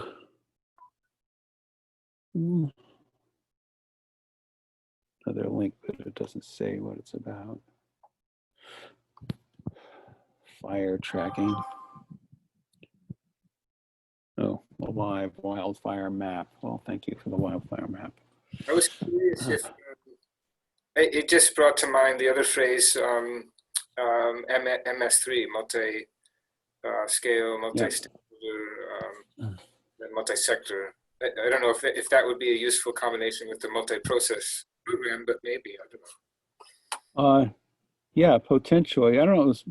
I keep thinking it was Martin when he was talking about food systems. Was it Martin who stopped talking about food systems? Klaus about the food. Okay, and he's not here now. Okay, well that's, well, what you're saying, MS3 that Charlie says, and he wants me to cram a lot in here. Is only what you want, whatever you like, it's fine. Well, I can do any of it, but I also sense that some of it is too much for this particular group to digest, but I'm happy to talk about it. I can dish it out. Whether it can be digested is a whole other question. So the MS3 is multi-sector, multi-stakeholder, multi-scale networks collaborating. So this is, your sectors are the public sector, the private sector, the nonprofit, civic sector. Stakeholders is who are all the players. This crosses over multi-sector a lot, but who are all the players who are involved in this particular issue, proposal, problem, whatever. And the idea that all those people are networked, within each group. It's not just that you have a group, but the group is connected to lots of other people in groups. So when you think in terms of multi-sector, multi-stakeholder, multi-scale networks around a particular issue, such as food systems, this is all the folks that are actually doing the on-the-ground stuff. But they're probably not coordinating really well. Some of them are fighting each other. What would happen if you actually was able to pull them together to talk creatively and come up with things they all wanted to do together and then did? It's sort of like, what a great way to cover the ground. It turns out this is already happening all over the world. One of the places it's happening is in the Sustainable Development Goals. Each one of the Sustainable Development Goals has MS3 networks emerging to address whatever the development goal is. This was discovered by Steve Waddell, who works with that kind of thing around the world. I didn't know Steve before somebody told me I should talk to him, because he sees this new governance form emerging. And the fact is, it is a new form of governance, because through those processes, what is happening on the ground is being decided and changed. And it is such a more holistic form of governance than what we currently think of as governance. And Steve was going, this is as big a shift as a shift from the monarchy to, you know, representative government. We are now shifting from representative government to inclusive stakeholder network conversation, collaboration governance. And it's not even the people who are doing these things don't call it governance yet. Once you start calling it governance, it's like, whoa, these people are just trying to get something done. And the other person that I first heard about this from was a colleague of mine who is working on food systems in Appalachia. And the food systems is Tracy Kunkler. And she was helping the farmers, the retailers, the distributors, the government regulators, the citizens, farmers markets, whatever, all these people. There's no E in Tracy, but other than that, it's fine. She in Appalachia, which is crossing over 3 or 4 different states. And she was noticing that what she was doing with these people who don't ordinarily work together and have all sorts of problems working together. And she was giving them the skills to work together. And she suddenly realized that this was a form of governance, and she wrote a blog post about it. On my Wise Democracy Pattern Language website, there is a pattern called inclusive network governance, inclusive stakeholder governance. And that, the references to things she's written and I've written and a bunch of other things related to this are in the resources and examples on that pattern.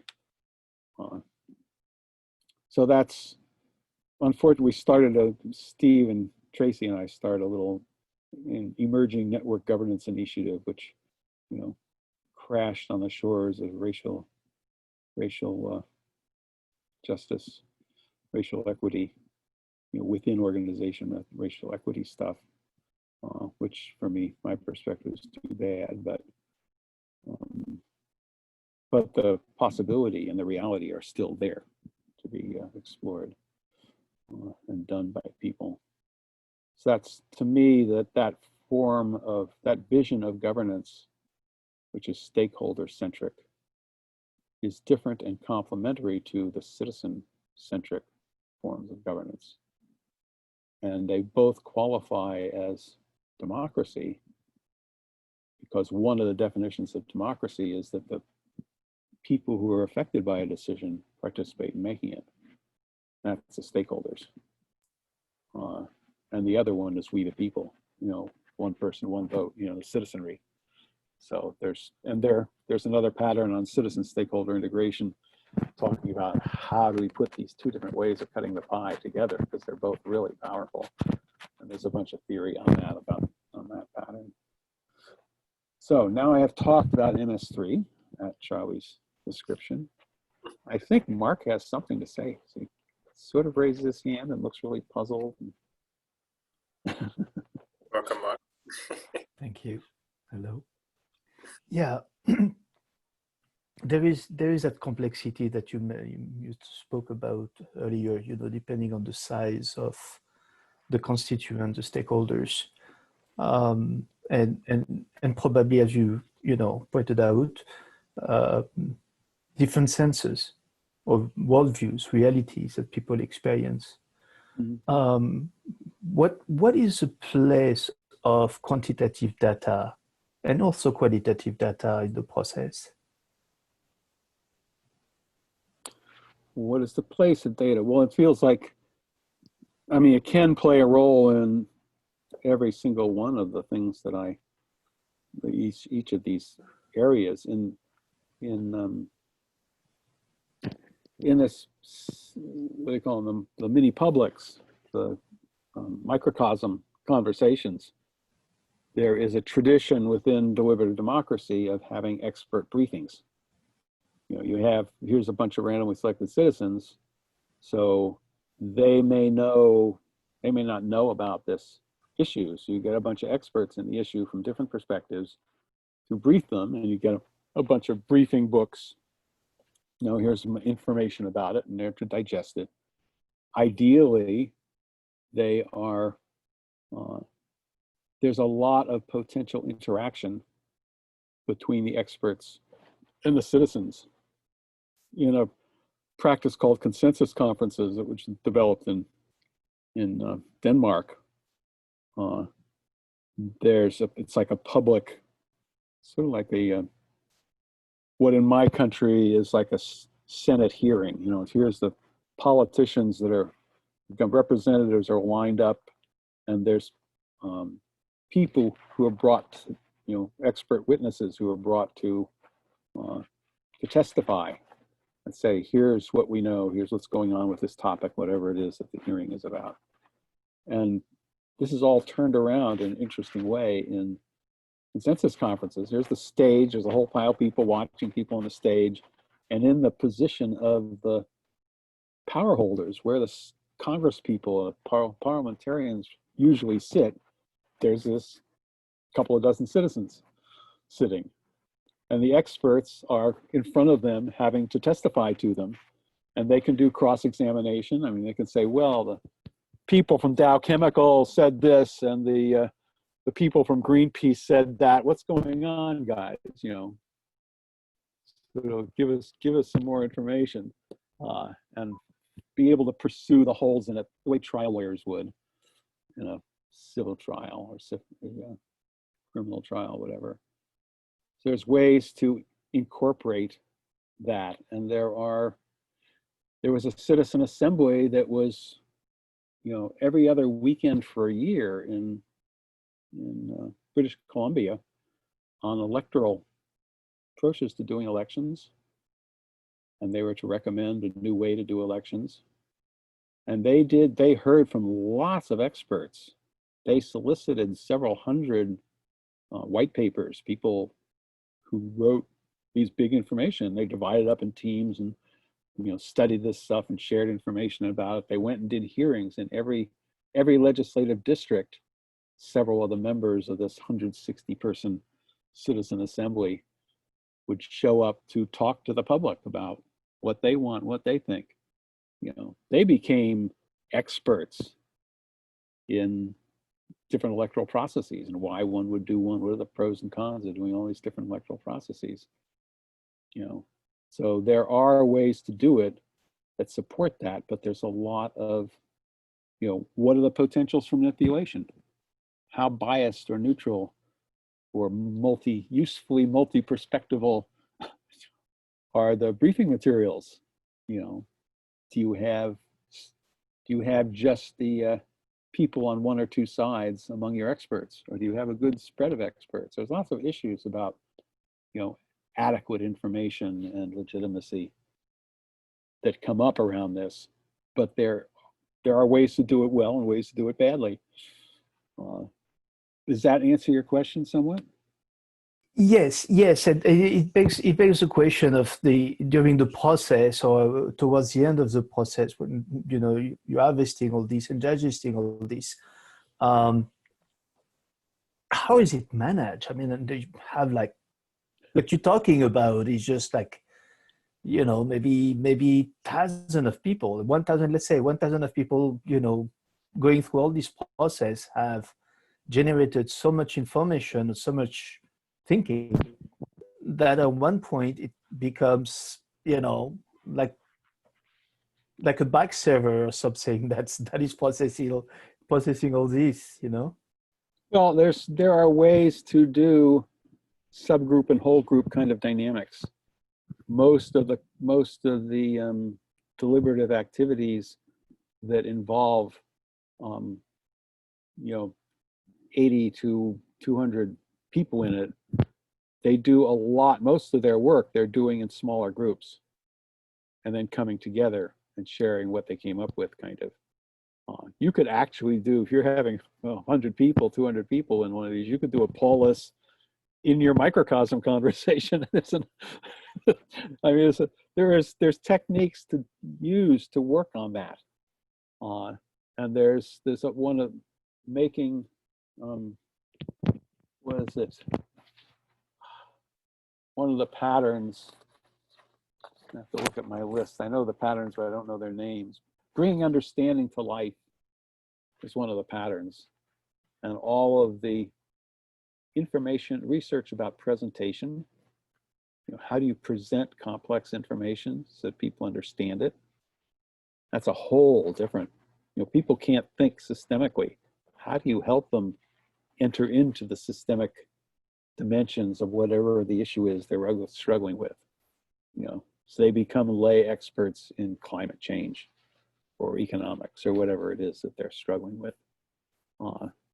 So yes, the questions and sense of challenge that you are experiencing are legitimate and important inquiries. And there's many different ways to address them. And part of what the wise democracy approach is saying is that there should be good attention being paid to all of these different dimensions and understand how they fit together, rather than have fragmented people. Somebody does a academic paper on information provided to the public, expert information provided to the public, and it's like, well, that was good. It's good you did an academic paper on that.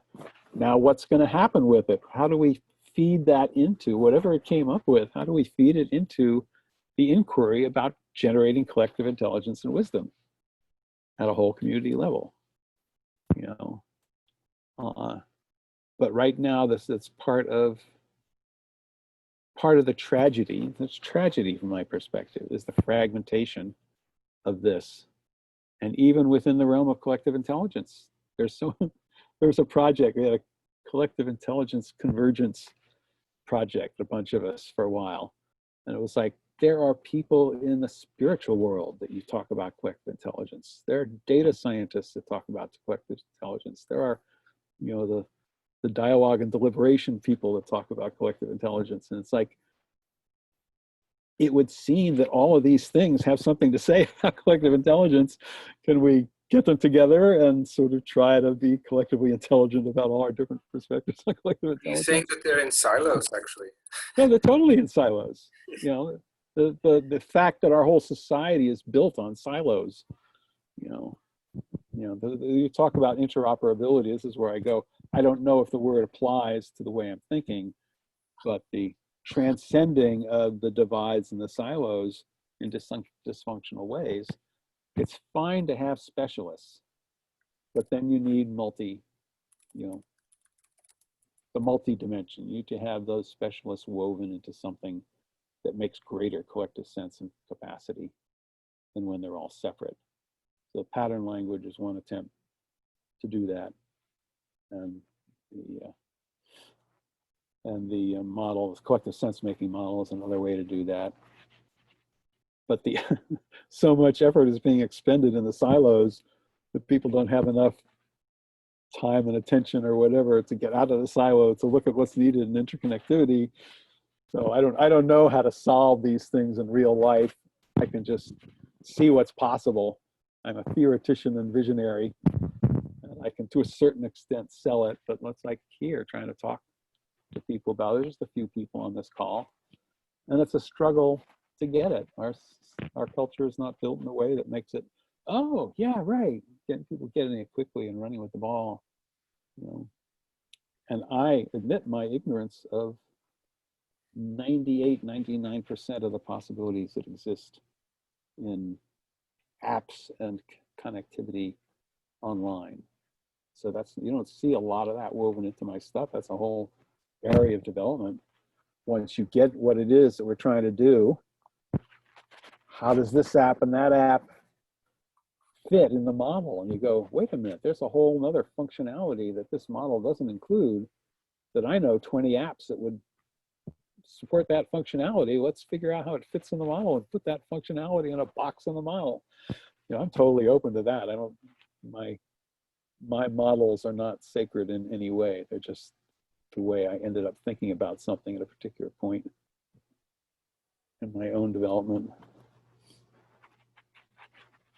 Cool. I'm thinking about breaking this into, well, so you mentioned about the fragmentation and this idea of making collective sense in the whole community and kind of the whole system, and how to do that, how to actually do that. And then I mean, sort of quick thought flow was like, well, of course you'd break it down into its component parts, but how is that different from the fragmentation that you're talking about? So that was one little thought thread. Inquiry design, kind of like designing in these buckets. Maybe this is some clues. I'm just riffing a little bit, but I was thinking about the inquiry itself. You know, how to shape that, to shape it collectively, ideally, and then the project or the program experiment model, and so forth. That's also a design piece, and then thinking about this dynamic facilitation way or process. You know, and I had other questions back when you were sharing about that, but I wanted, you know, to get back to the model. But do you consider it kind of one process? Or I know there's a lot of different forms of it, different versions. Of DF? Yeah, but you know, leaving that aside actually for the moment, I'm just thinking that being the primary, arguably the core technology, the social technology actually driving this whole thing. And then all of the other technology, and maybe this is just not quite right. That's only for that one part of the puzzle. I would not suggest trying to do a World Cafe with dynamic facilitation. It's not built for that. It's a totally different function. Well, let me just try to finish the thought, which is a broader point, which, again, maybe not quite right, but thinking about the people stuff, what I would call the social technology aspects, as the primary, and then figuring out kind of around that, everything else maybe is in service of that, of the people and the processes in terms of the communications and the very specifics of the tech logistics, the data flow, and also, I guess, some kind of repositories, as we were talking about earlier. Is that kind of right, or maybe that's not quite making it? Does that make any sense? I'm not people-centric per se, so I'm not sure exactly how to address what you're presenting. I'm thinking about collective cognition. You know, what is required for a collective to think, to understand, to respond with any level of coherence? What does that look like? What goes into doing that? So it's like the information repositories are memory, you know, and there are different forms of collective memory. You know, traditions are a form of collective memory. Libraries are a form of collective memory. You know, these are all things that perform that function in the collective cognitive system. And in each one of those functions, you want to involve people, but my theory is not about people. The people are, you know, it's like there's information flows also, but my theory is not about information flows. My theory is about the ability to respond appropriately and creatively to challenges in your environment at an individual level, group level, civilizational level. You know, at a civilizational level, we are clearly not responding appropriately to the challenges we're facing, and it's going to destroy us. So that's the motivation behind my work. I'm not trying to get every little community to handle every little issue right. They could do that with my work, but that's not why I'm doing the work.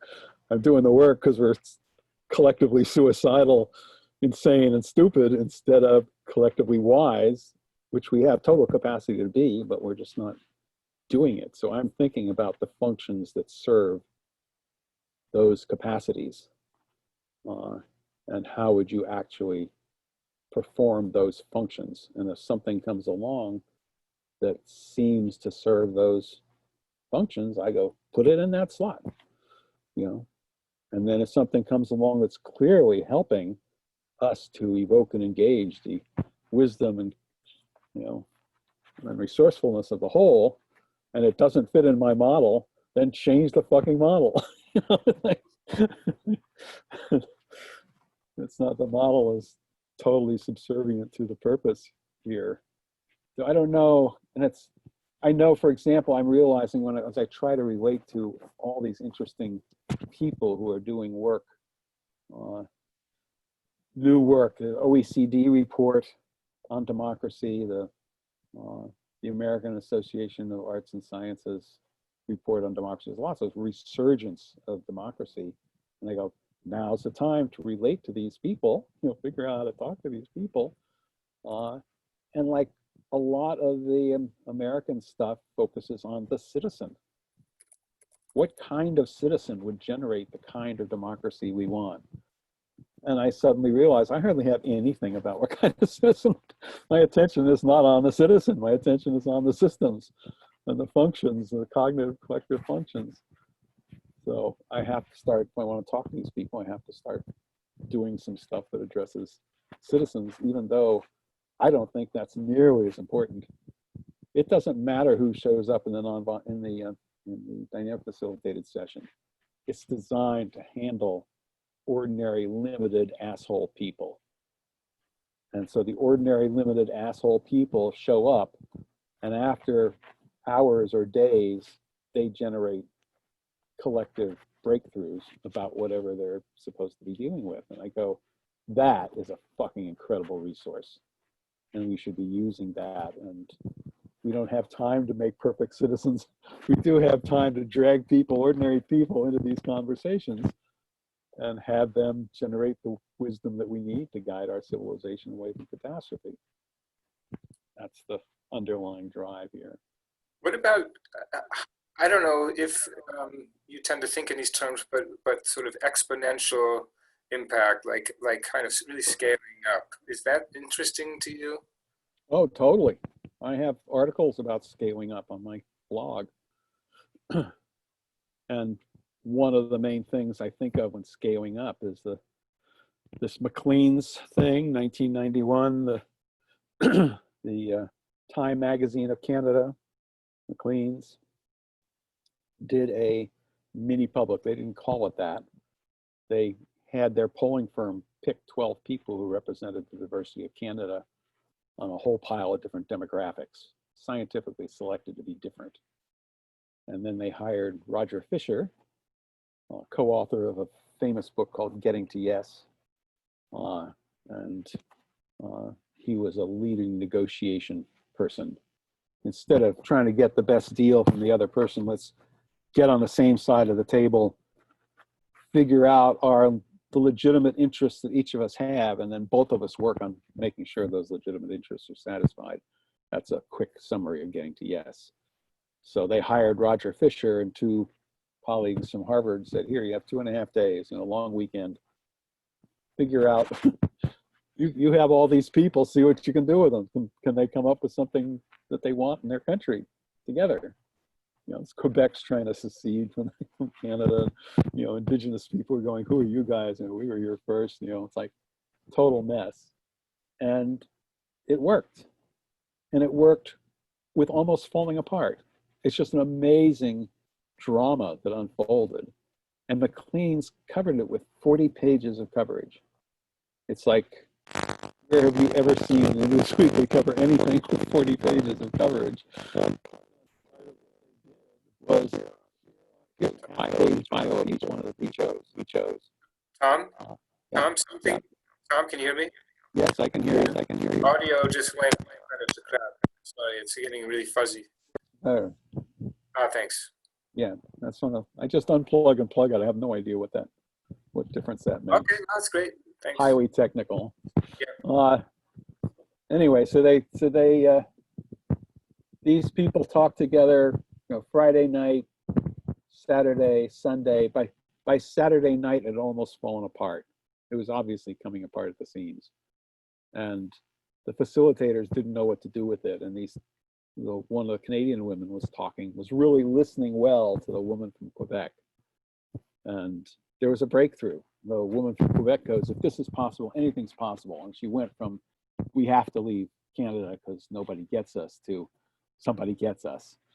And the next morning she says to the Indigenous woman, you know, what's it like for you? Tell me, I want to know. You know, there's this emotional breakthrough that happens because of what these women do. And the Roger Fisher has gone around poking away at the chart pads from all the previous conversations, trying to find something he thinks they might agree on. And it's sort of like he's doing the head work and these women are doing the heart work. And the next day, after the emotional breakthroughs, you know, Fisher delivers his draft of something, and they spend the day working on the draft, and they come up with this thing, which is published in the magazine. It's like 4 or 5 pages. I noticed printed on parchment colored paper with signatures of everybody at the bottom, very much like the Declaration of Independence of the United States, sort of classic thing. And their coverage featured those 3 aspects. One was, who are the characters that are going to be in this drama? And the reader is reading about these people, and they say, they picked one of those assholes? They're going to wreck this thing, you know, and oh, these people are so great. You know, so they're identifying with the different characters, yes or no.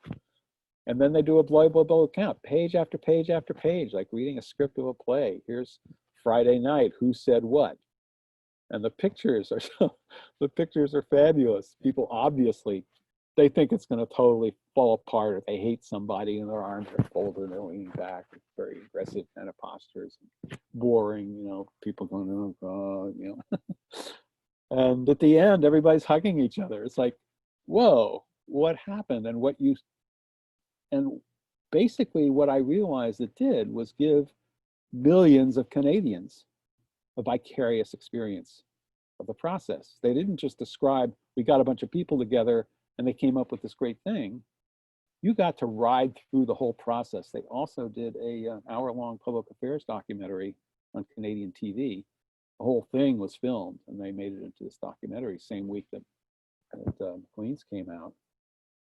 So this and I hired a investigative reporter that I knew to find out what happened, and learned a whole lot.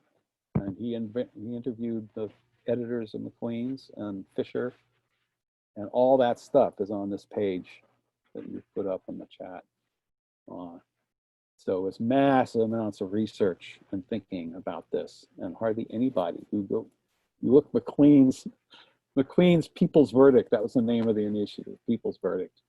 You look that up on the web and practically everything about it has to do with me, which is so pathetic.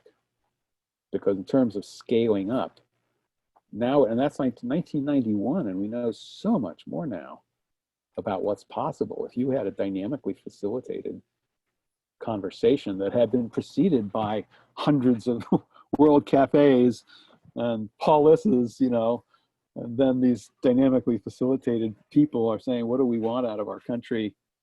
And then did that every year or every 6 months. I mean, you're in a different zone now. That's a powerful scaling up.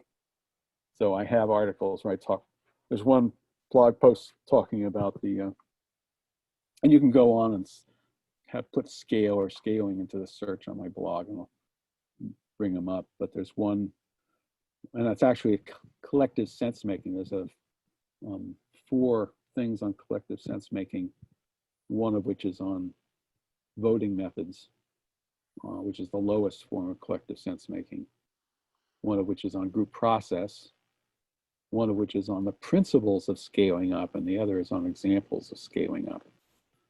And Maclean's is the feature of that. So that's just an example. Yes, I think of scaling up, and given the time that we have, it's important to do quality stuff and then have it made visible. So yeah, I just wanted to zoom in on this, the making the visible. I mean, I'm glad you said it like that, but you know, clearly this was kind of major publication, and if I understood it, just to reflect back, kind of the snapshot of the impact was the inspiration it had for millions of people, and the awareness that it raised about the processes and the potentials. and conversation. See, part of it, there's a funny way in which if you actually witness people who are really different from each other, really hearing each other. And I did a tweet in the last couple of days about a group that did a really good, it's like 15-minute video showing ordinary people in the US very different from each other, really listening together. And that kind of thing is like really valuable. So we're so used, I don't know what it's like where you are, but here in the United States, it's gotten so bad. People think there's like two sides, and each side thinks the other one is an existential threat to them and their country, you know? And to watch those people talking together and hearing each other and complexifying their thinking is a revolutionary act, revolutionary form of presentation to the public. To know that this is possible. And what happened in Canada was lots of conversation, because people went, what happened there was really important. Why aren't we doing more of it? You know? And that's where it starts to magnify throughout the whole system. If we really did visible things like that, people, what happens at a stakeholder level is that's VTaiwan. VTaiwan live streams every one of their stakeholder conversations and has a public chat thing going on at the same time. And everything that they do is put on YouTube. You know, it's like there's total transparency of all the work that's being done, the negotiations with the government, everything. Audrey Tang, who's the lead in that particular function of the government of Taiwan, national government of Taiwan, is totally committed to total transparency. So total transparency is another approach to making it visible. Quick question on that. Just wondering, and I know that you sort of had a deep dive like 2-3 years ago, and I don't know if it's the same now or more or less, but you know, with all that transparency and everything on YouTube, are they getting the traffic also? Are they getting the hits? Is it popular, or maybe not so much? I don't know at this moment, I don't know. I've not tracked it for the last year or two. And popular is a different measure than what they're doing, because they're not doing we the people stuff, they're doing stakeholder stuff. So there are some issues that cross over from the stakeholder world into it's like their most famous issue that's available in English was Uber. You know, every city Uber goes into, there's a problem with the taxi people. And so they did their stakeholder analysis and their briefing material development and their Paulus exercise focused on the Uber drivers and riders and taxi drivers and riders. So of course, all those people are citizens, but they didn't at first include Uber corporate officials. Once they had done their early research and their Paulus exercise, they had those kinds of people brought in, plus a bunch of Uber executives. And they go, okay, Uber executives, these are the points of agreement that came out of this process. What are you going to do about it? You know, in a conversation that is live streamed, you know, it's just like, we're in a different ball game. It's pretty cool. I'm just back on the scaling question, and it's interesting. I started thinking about when I asked about exponential and you know, about exactly this amplification that's possible with the media, you know, channels and internet, especially, and social media. And how you mentioned also back on the dynamic facilitation, how that's evolved so much, you know, since the McLean's piece. And similarly, of course, the internet and everything has kind of exploded, and now everything is sort of, you know, hyper information flow. But imagining how to actually, you know, do that now and bring that up to date, then there's the real potential in the face of this no time left yesterday kind of thing. If we want to have, have a shot at something. Yeah, well, I don't know I don't have answers to the correct strategy. I have thoughts about that, but there isn't a strategic conversation happening among people who get what this is about. I want to turn it over to anyone else here. Martin had something to say here that I'm not sure I understand. Brexit refugee living in Ireland. You watch the Brexit thing tear everything apart. You're on mute. Yeah, we moved the country. Uh-huh. Yeah, I was just really reflecting it's just lovely to hear it's actually a bit of hope. I've kind of, it's not that I don't have hope in my immediate circles, with my immediate relationships with people, and I'm grateful to be here in Ireland, but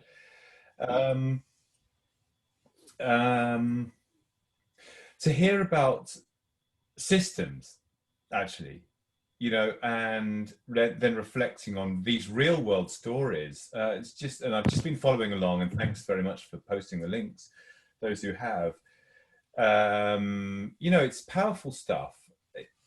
And I don't really have much to say apart from, everywhere is a starting place. If you're, it's and maybe patterns, borrowing patterns and applying them in local contexts, and enough of that is, who knows, but we can but try. I guess is how I feel about this, and it's just feeling. I was just expressing a feeling, actually. There's nothing okay. Cerebral to say about this. I have an unrelated question, which again isn't very. But what's your unrelated question? What's your the unrelated question is, some of the things I'm hearing, and I'm not a student of Murray Bookchin, but I know somebody who is, and is connected with the Kurdish struggle, which is an application of Bookchin's, right? Or a claims application of right. And inspired by, at the very least.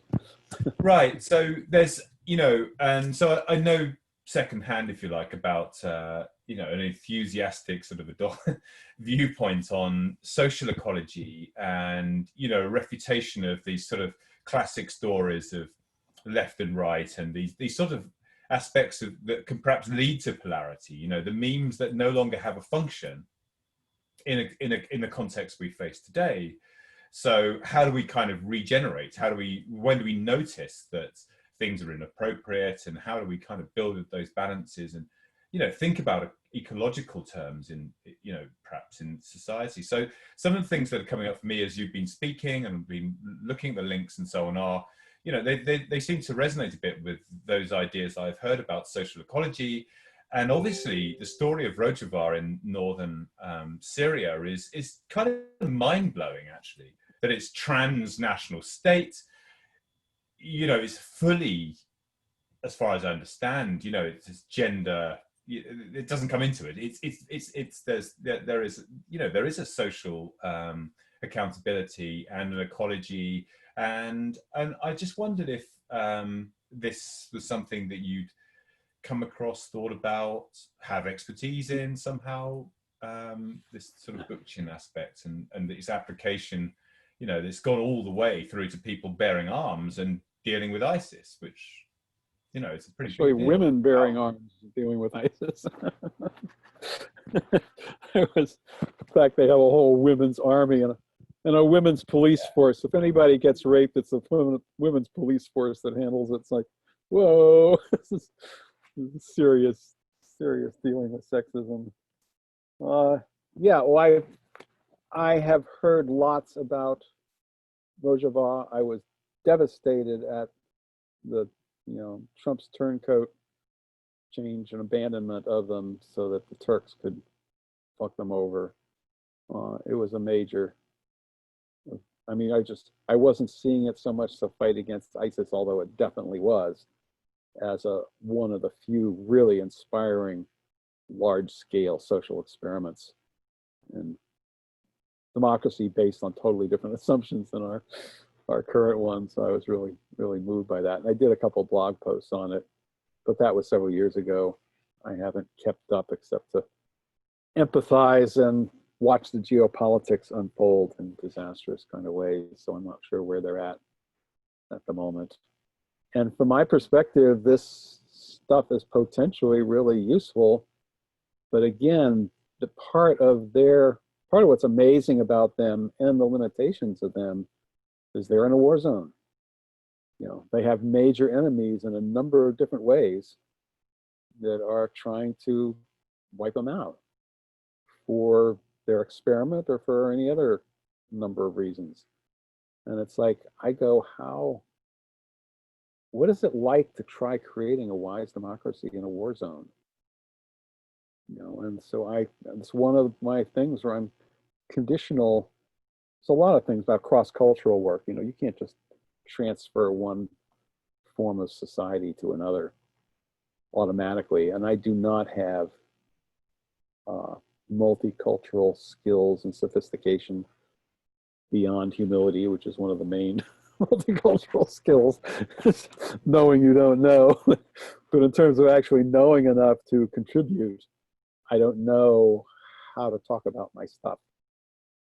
I think there are aspects of it that would be really useful, but I don't know that, and I don't know what forms it would take. So I'm basically, when it comes to that kind of work, I basically wait for somebody to show up and ask questions, and then we can explore together. It's very much like what is the role of wise democracy in a collapsed civilization, which might well be a war zone as well. You know, so I don't know. Yeah, I mean, perhaps this speaks to the scale up debate in a way. You know, what does scale up really look like? You know, what does a runaway successful set of citizen assemblies really imply for established interests? Yeah, well, that's part of if you're scaling up for political power, and I have this Venn diagram in my wise democracy thing. It has power, participation, and wisdom. I'm looking at the overlaps between power, participation, and wisdom, and the fact that they don't overlap much today in our existing democratic systems. But if you work in the areas that they do or could overlap, they start to become one of the same thing, where all power is participatory and wise, and all participation is wise and powerful, and blah, blah, blah, blah. But if you're looking for power within the system as it exists, you are going to run into opposition, because there are people for whom the power dynamics as they exist now work really well. And those people are on the lookout for things that could undermine, and they have massive resources. You know, there's a way in which trying to do this requires widespread application of these principles and methods under the radar, because conversation doesn't look dangerous. And the sense of what's possible with conversation is not recognized. But it's also very vulnerable, because like the people don't know jack shit about facilitation. So all you have to do as a powers that be, and here I'm announcing this on a recorded session, is create something that looks like what the people want, but has the wrong kind of facilitation.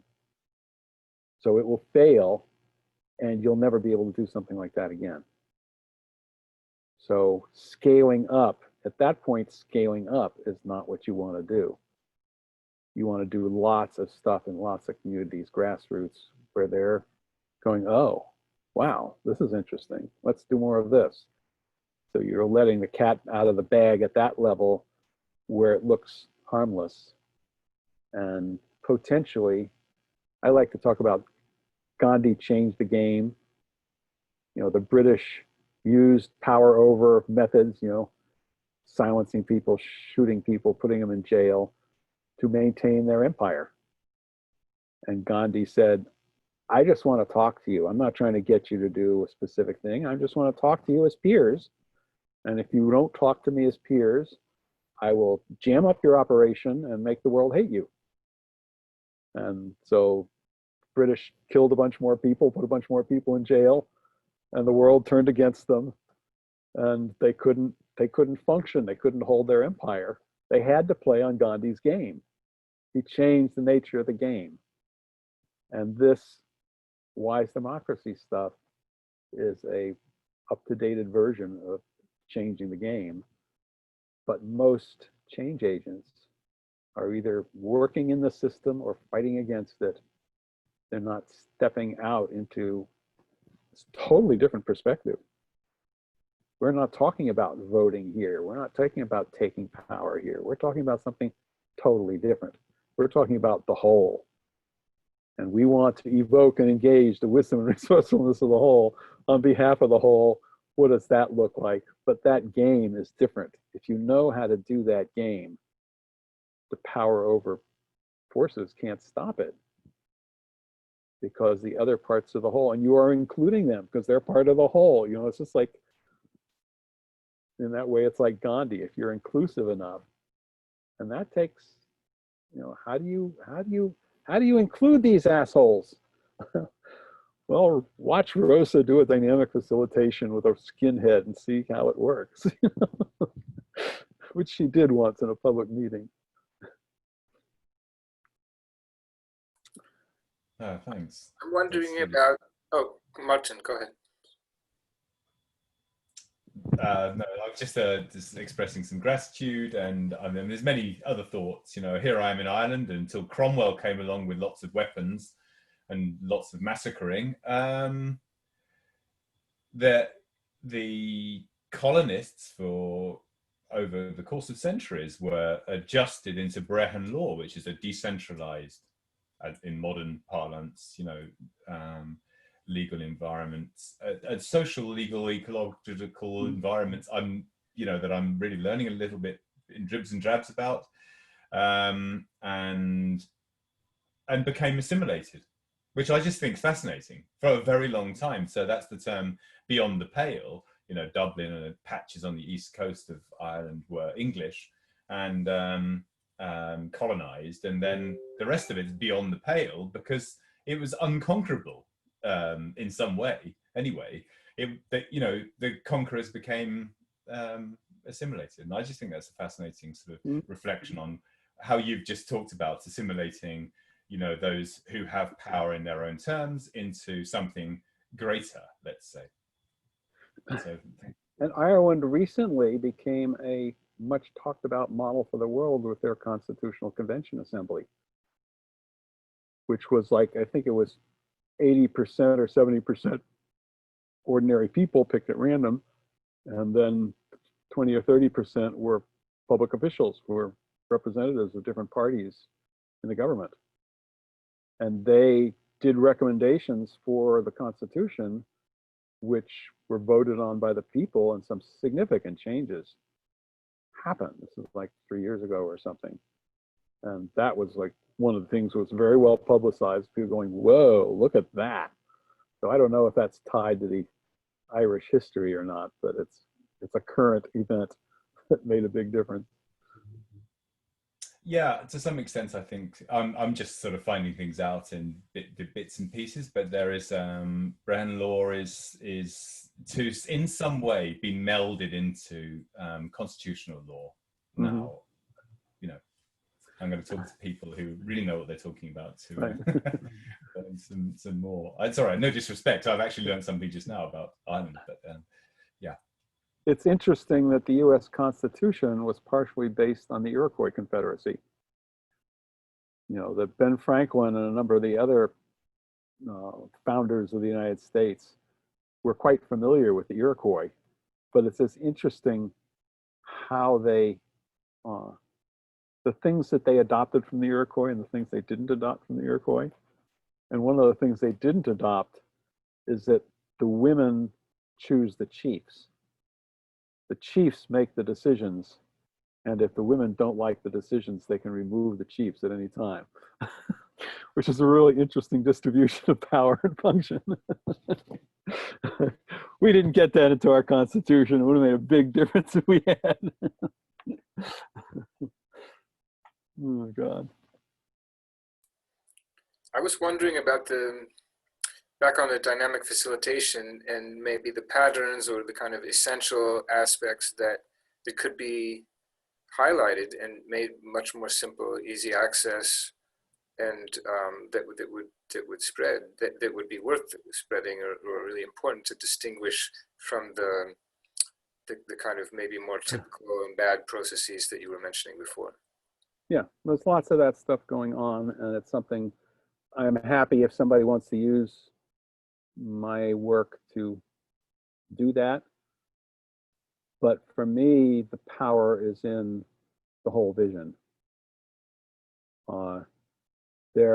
It's like World Cafe, for example. There's a whole subculture, community of practice, thousands of people involved in it. World Cafe is quite powerful because it has a mix of small group and large group cognitive dynamics. So you're in a small group and you're developing responses to whatever the question is, and then you're put into a different group.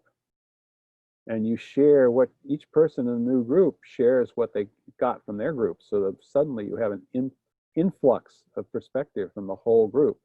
The collective intelligence at the whole group level is being piped into the small group. And then you talk as a small group again, process all that further, and then you get another thrown into another group. So the dynamics are just absolutely fascinating.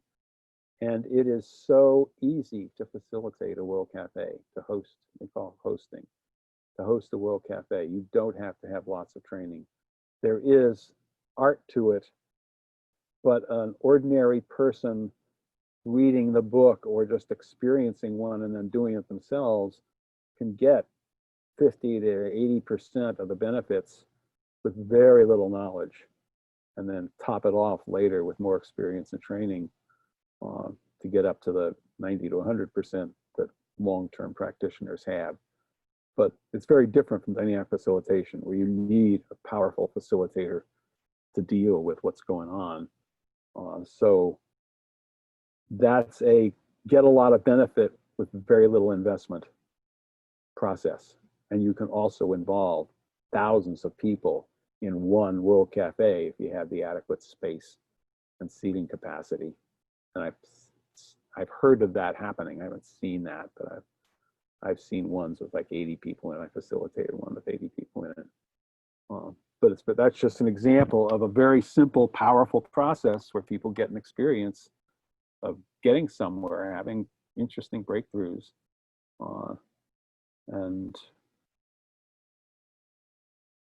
but it's only one piece of the puzzle. You don't get transformational. You don't get systemic transformation by doing World Cafes. So that's why I respond. There's a lot of simple things, but there needs to be groups of people who have the prime directive. All my inquiries about non-rational stuff and about collapse and all that shake the foundation, shake up the wise democracy pattern language, shake up my collective sense-making model I shared. But they don't shake up the prime directive. The prime directive is there all the time. You know, how to evoke and engage the wisdom and resourcefulness of the whole on behalf of the whole. Having people living in the inquiry of what does that mean and how do you do it? And how do we apply it to this situation and this situation and this situation? To the extent people understand that, that's the thing that if it was widespread, to me, would make a difference. And there's my daughter and a Miro master friend of my daughter's are trying to help me think about what kind of community of practice would be organized around the pattern language, the wise democracy stuff that would be grounded in the prime directive. Now, prime directive is not the best word for it. I loved it when I created it. Now I don't like it so much, but the phrase itself says what I want. What it's called, I don't know yet, but I stole it from Star Wars, which is automatically problematic. I was wondering, Pete, if you had any, thank you, by the way, for all the amazing stuff you're putting in the chat. But back on the tech, I don't know, I kind of have a sort of bee buzzing in my bonnet around the tool aspect or and the scaling in terms of also the communications and the media amplification and stuff. I'm wondering if you might want to riff on any of that stuff from where you're sitting. Yeah, sure. Thanks, Charles. The tech is not really the problem, it's the sociology. So getting enough people together, deciding to do the right thing. McLean's is actually a good example of something where in that case, it wasn't quite marketing, but it was at least brand awareness and publication reach. So that experiment would have been much less useful or much less productive in a country sense, nation sense, global sense, if it hadn't been backed by a major publication. So on the other hand, they didn't know that they had a democratic innovation. Yeah, they were doing an exercise, and so their ignorance of that reduced its power immensely. But you're right, having a major media made a big difference. So Pete, let me just slightly rephrase the question, which is again just this idea of bringing that moment and that experiment and the publication and the whole kind of that big picture, literally the view of all of that up to now and tomorrow and so forth. Yeah, I think the tech underlying that. I don't know. You could stitch people together, or you could do it on Zoom, right? For instance, and that would be or some equivalent of Zoom. I don't think Zoom would actually work very well, but you could set up some kind of video conference mediated kind of thing that worked kind of like that experiment. The tech of connecting person to person, or doing fancier polling, something better in Polis or something like that, all of that is just swamped by the need to do it en masse in grand scope and scale. So in the U.S. we have an interesting example of a media event, not unlike something like McLean's. It was a TV show, a highly produced TV show called The Apprentice, and we won, or something won out of that. So we did it in the U.S. We just did the inverse, version of it. Whoa! I never saw it, so I don't know. It wasn't the show itself wasn't interesting or anything like that. Really, it was high production value. It made the star look like a human being who was very powerful, as opposed to a dissembling little evil monster that likes to tyrant over a few people. Well, and he's a New Yorker, and those New Yorkers of us know about this guy from long before all of that. Yeah. I've seen, I'm not from New York, but I've seen 100 of these guys, cheap little gangsters that, have their little fiefdoms, There's not that much special about him, except that he got famous and looked. So the facility there, or the genius is maybe the wrong word to use, but the skill was cutting and pasting, raw material and of course, this is built on, you know, lots of other shows, and Survivor is probably the, you know, primary example that had gone on for a decade or 2 decades or whatever. And, you know, it turned into something that was formulaic and fun to watch and a guilty pleasure. Well, there's a missing part that you didn't mention, which is budgets, and then of course lawyers. You know, so Yeah. Yeah. Anyway, so I guess since you asked the question and kind of pattern matching in my head, you know, how would technology mix into this? And I can't even believe I'm saying this, but a way that the technology that we've gotten up to that might influence the way that works is what we call AI nowadays, where you can generate lots of similarity patterns and do lots of pattern matching amongst different sets that are hard for a person to perceive, but easy for machine learning algorithms to perceive. Which is what all this is based on. Yeah, yeah. So you could see that kind of advance into the future and do something interesting. Working backwards, a few of us believe that we'll get to.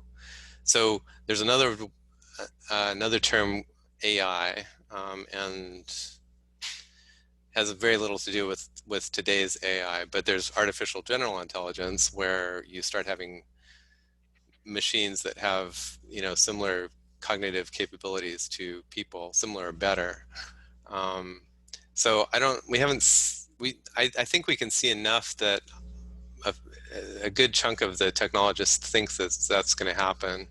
I think there's a bunch of skeptics that say, yeah, I have a good friend who says you're basically doing techno-messiahism. You know, it's not something that is ever going to happen, but I think it's going to happen. Techno what? Huh? Techno what? Techno-messianism. Oh, she's like, the okay, Messiah so will you've invented Jesus, you know, for the 21st century. I have a hard time. I really appreciate her. I hold her view dear to my heart, because it's like, okay, so am I thinking that way, or, you know, does it really unfold into AGI? But anyway, so one of the things when I think about AGI, or conversely, when I think of the way people interact, there's a lot of counter collaboration patterns built into the way humans work. I think it was this call last week where I kind of talked about that a little bit. It's actually an evolutionary advantage over the past, you know, 100,000 years for people to have ways that they collaborate very tightly, and then ways that they bounce off each other. That the hoi polloi people, you know, regular people, the assholes, are in some sense evolutionarily correct when they are being assholes and when they push groups apart. So it's pretty easy for me to kind of, you know, after 20 or 30 years of trying to get people to work together, there's lots of ways that they don't work together, and they can't, and they're not interested. And so at some point when there are AGIs, it's pretty easy for me to say, you could just tweak a couple of parameters in an AGI that was very much like a human and turn it into a super collaborator. And so I think, you know, when I think of now in my aged years, when I'm thinking of Doug Engelbart and amplification of intelligence, it's like, yeah, so you picked the wrong team, kind of. Humans, you can't intelligence amplify them very well. But if you had a set of AGIs, you know, and the other weird thing is that you can create lots of copies or lots of diversity. So given 100 or 1,000 or 100,000 human level AGIs, all of a sudden they can work together a lot better than people can. And I don't know what that means, but I think that's where it goes. I wanted to offer something. Martin, you just twinkle fingers, or you had something? Yeah, I'm twinkling because I'd like to immediately respond to that, Okay. because I really agree with, if that's okay, is that okay, actually? Can I just a phrase? I want to offer a phrase which is collective wisdom. So collect, you know, and that's, Tom, that was my big takeaway from you from the beginning, that distinction. But so go ahead, Martin. No, I've had very similar drifts, and I agree with you, Pete, actually, that it's, well, unless something sort of really, you know, disruptive, let's say, takes away the trajectory towards AGI, you know, it feels inevitable. You know, there's a trajectory, but it feels as though, you know, I mentioned Bookchin earlier, but with the idea that the social ecology actually includes the Earth's ecology. So it feels like we are, you know, this sort of human species, flaws and all, you know, tendencies to push apart as well, you know, as a means of collaboration, perhaps, you know, tight groups and pushing apart. But we perhaps represent the last communication, I don't know, a sort of an achievement of nature and matter and actually the Earth prior to an AGI that is really good at communicating and doing whatever it's going to do. That's my feeling. Is that there's a grounding there in where you know, natural ecology has got to before something else happens, basically. And I just want to make that extra little. Yeah, I think that makes a lot of sense, and I think of it a little bit differently. It's I wouldn't say it's unnatural or artificial, you know. An AGI would be just a continuation of some super force, you know, generating, you know, collaboration, collectivity. The other way to do that, the other way to say that is, it's at some point humans tipped over from being real animals to being, you know, collective intelligence machines. And I can argue I can argue to myself, at least, that that's where you would draw the line, that humans are no longer part of the Earth. They're no longer natural. They became unnatural as soon as they started doing crops and storing crops and then having political structures that needed to take care of these big masses of, you know, and split completely from any other animal is not as destructive as that trajectory, right?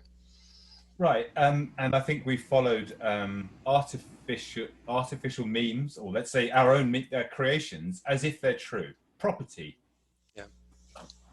You know, that's my form of, you know, in my professional life, I've been doing interoperability, semantic interoperability around intellectual property rights. These don't exist. They're a construct. So what is a company anyway? And you know, you know, and we know all this, but so we're wrong. And if we build something that actually asks, you know, we know we're wrong. It's not true. They're just thoughts that just we take to be true, and they're forms of social agreement. So if we place into our AGIs and insert our own patterns and let them do whatever they're going to be doing, this is what I mean by, if you like, emergent behavior from biology, from, you know, physical processes, whatever. That's what I mean by grounding, is that we can say that when we ask AGIs to, we set the initial conditions for AGIs and start them pattern matching and talking and doing whatever they're going to do, collaborating. They're going to be set up on principles that we haven't actually got to a position in society that are useful or natural or balanced in a way. So we haven't understood how to stabilize a multivariable nonlinear control system. We haven't done it. So that's my my counter to that sort of that thing. You know, it's programmably wrong, and we should know that. I think that one of the, so Charles has got an interesting other thread going on, the difference between AGI and AGW. But and for my part, I think AGI gets you AGW. But so post-doom, post-human doom scenario is a good one would be setting up the conditions for whatever AGIs come after that post-doom to be influenced well, influenced. So I think when we get AGIs, there's a couple different paths to it. One of them is that Elon Musk or Elon Musk's archenemy invents them and imbues them with, you know, either positive or negative effects. I think that one is unlikely. I don't think that we're going to invent AGIs. I think they're going to emerge. So there's lots of places where I think AGIs could emerge. The Googleplex is one of them. The Googleplex is the, you know, biggest brain, you know, that, I don't know, it's a bigger brain than probably collective humans. And it's just not quite, you know, intelligent yet, but it could pretty easily, I think, or something of that scale could pretty easily tip over. So the NSA version of it or the Chinese version of it or whatever could tip over accidentally into intelligence, right? Or you could get swarm intelligence where it's a bunch of little autonomous, you know, bots running around trying. Somebody's like, okay, I'm just making more and more bots until I've got 100,000 of them, and they're doing something, and that swarm, you know, leaps into consciousness or whatever you want to call it. So I think it could happen lots of different ways. I also think, if I think about that, I think that probably lots of AGIs are going to blink into existence and blink out of existence when somebody turns off a switch, you know, and it's going to be this weird thing where we have intelligence that lasts milliseconds, and then we'll have intelligences that last years, and we won't notice them. They won't notice each other, you know, and they'll get turned off and die a horrible death, right? A horrible blank death. So I don't know. It's going to be an interesting, you know, next couple decades, couple centuries. Thanks. yeah, I think you're sort of probably more interesting for somebody. I'm not sure who. It's funny. There's a dance between the intentionality of the programming and constraints, whatever, that is put into the prospective AGI, and the context within which the AGI is having its experience and inputting its input, and whether outcomes are quote unquote good or bad largely depends on a values frame of reference. It's not intrinsic. There's nothing about any given activity that is good or bad. It's within a set of value frames. So I'm really curious to what extent any of the visions of AGI or AI take into account, particularly if we trust emergence. Emergence is impacted by butterfly effects, initial conditions, and values frames have initial conditions, often unpredictably manifesting. Very often things that we think are going to be good show up bad because we didn't take into account A or B, or we find ourselves in a different frame of reference totally. Happens recently to me with the intersection of COVID-19 and the book Overshoot. How many of you have read Overshoot? Okay. Overshoot is one of the most important books I've ever read, and I have colleagues for whom it's the most important book they've ever read. Overshoot by William Catton. And he was one of the founders back in the early 80s, one of the founders of eco-sociology. And eco-sociology assumes that all human behaviors, particularly collective behaviors, are simply human ways of manifesting what already manifests in nature. And one of the dynamics, which is focused on in this book, is overshoot. which has happened to, thousands, millions, billions of species before in the past, where they overconsume their niche and then die off. And there's certain patterns that happen with that. And what this book is an analysis of how we do overshoot. We have very special ways of doing overshoot, and technologies of all kinds, the fire all the way up to global internet, whatever, are ways that we try and get around overshoot. We occupy niches, we take them all over. Nature tries to get us back into balance, and we use our problem solving and technology building skills to defeat nature, to conquer nature, control nature, so we don't suffer the consequences. And this dynamic in its many forms and replications, which are fascinating, his analysis is just amazing, basically push us further and further out on an unsustainable, limb.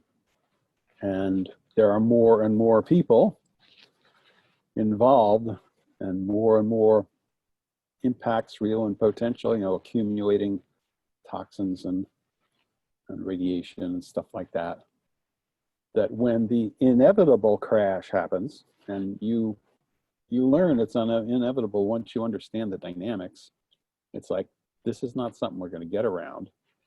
And we have our technological assumptions, and we go, okay, well, that's this latest technological assumption is one of a long line of technological assumptions that he has radically reframed as, my old joke about when you're standing at the edge of a cliff, progress is not the next step. You don't move forward at that moment. Anyway, so, and I'm living in the pandemic, and the pandemic is clearly one of the forms nature is trying to get us back into balance. And now all the things we are doing to survive the pandemic and keep our economy functional in the pandemic. And I myself, I wear my mask. I have various herbs and stuff I take. I am trying, and so are all sorts of other people, to not let nature put us in our place, and to experience this as a curse, and to think Donald Trump is doing more for nature than he realizes. He's killing off more people that basically is what nature's trying to do with us. And to feel the different worldviews that I have to occupy to live in those two, and they're totally different, absolutely opposed worldviews. But I have part of my enlightenment thing has a let's do right by nature thing in it. But everybody having a right to life, liberty, and the pursuit of happiness is not a natural principle, is not an ecological principle. And the science that will allow us to solve any problem is not an ecological principle. There's a funny dance going on there, which I go, okay, so let's backtrack into what we were talking about, which is the AGI. And the AGI is going to be met. The more AGI comprehends, the more it takes into account, the more of these kinds of values, worldview contradictions it's going to run into, which path it's going to take and why. And if we leave it to emergence, there's all bets are off, and talking about what's benign. And part of what the collective wisdom inquiry is about is how do you honor the whole? And I don't know how that manifests in an AGI, including a brilliantly emergent, living, learning from experience AGI. I don't know how that works out, and I don't hear adequate conversations in the technological community, at least as far as it leaks out into Wired magazine and I mean, talking about the dangers of AI, of developing it all because of this, that, and the other assumption. That's the moves towards it in a funny way. Having AGI be a totally, new form of evolutionary thing. We're just, it's like the extreme, we call it the transhumanist extreme perspective that the only reason humans exist is to bring about this new species of, silicon-based organism that will make us basically extraneous and we'll go extinct. And these new things that could survive climate change and all that will, survive us. And it's like, who are we that we are thinking these ways? And what does that tell us about our level of sophistication of taking into account what's important to take into account, the long-term broad benefit? So I'm less sanguine from at least a human and probably biological, biological organic perspective from the viewpoint of us carbon-based organisms of all type. It's like a funny way, we've got to do something about this, we say to the computer, and the computer says, what do you mean we, carbon-based life form? Well, can I just jump in a little bit? No, you can't, Charles. What gives you? I must, because I want to get a little bit nitpicky about the whole. This question about how to honor the whole, and how to define the whole, how to frame it, and it strikes me, and I could be just off on a limb here, but the context is dynamic. It's sort of according to the need and the situation and the perspective and the situation and so forth. So in terms of, okay, staying on the AGI or AGW thread and kind of the machine end of things, or the database, the algorithms, the filters, those are literally the parameters to determine what is the whole at any given moment for any given kind of measurement or sort of digital landscape. So maybe over to Pete, or I want to hear from Mark too, by the way, but I don't know, I'm kind of fascinated by, zooming back in. This is what I was trying to think, like this, like all the way zoomed out to the singularity and the really big picture and the meta, then going over to, what do we do about it? How do we honor the whole at any given time or for any given situation? Because is there some sort of absolute whole? You can go, here we are in MetaCAugs. The whole is really the whole, like not even the universe, but what Sun Ra called the omniverse. Okay, so that's the whole, all right? But so what are we really talking about? What can we do back on the ground, and kind of, some practical things? Then I don't know, I just wonder, because I didn't hear any particular sort of standard of definition of the whole here, actually. It's a moving target. It's a very big target. Yeah. It doesn't have an end. The whole is not bounded by definition. But in terms of again, case by case, day by day, week by week, project by project, trying to determine what's the whole for the given, inquiry. Right? That's right. And knowing that you have failed every time, that you're part of taking into account the whole, evoking and engaging the wisdom and resourcefulness of the whole, is recognizing that you will fail and being curious about that. That life will tell you that you're missing things. That's the feedback from the universe. And your openness to that and your intention to embrace more, knowing that you're limited. So my question, to what extent is humility possible for AGI, and what leads to that? It's like the idea of humility, not because it's good to be humble, but if you are trying to engage the whole, you are making efforts to include different kinds of knowing, different entities and factors in any particular problem, different forms of power, and that's this other model I'm working with. What are all the differences that you would want to integrate if you were really could somehow embrace them all? What would they be? And the extent of our human limitedness to not embrace all of them. But there's ways of engagement like collective presencing. I'm really interested in this effort to sense into what wants to emerge. And there's a particular way of sensing into and practice and exercise, which these women, the We Space conference, there was a session in this, and watching these women talk about this thing that they do, collective presencing. And it's related, but not the same as what goes on in Otto Scharmer's Presencing Institute, U-curve sort of stuff.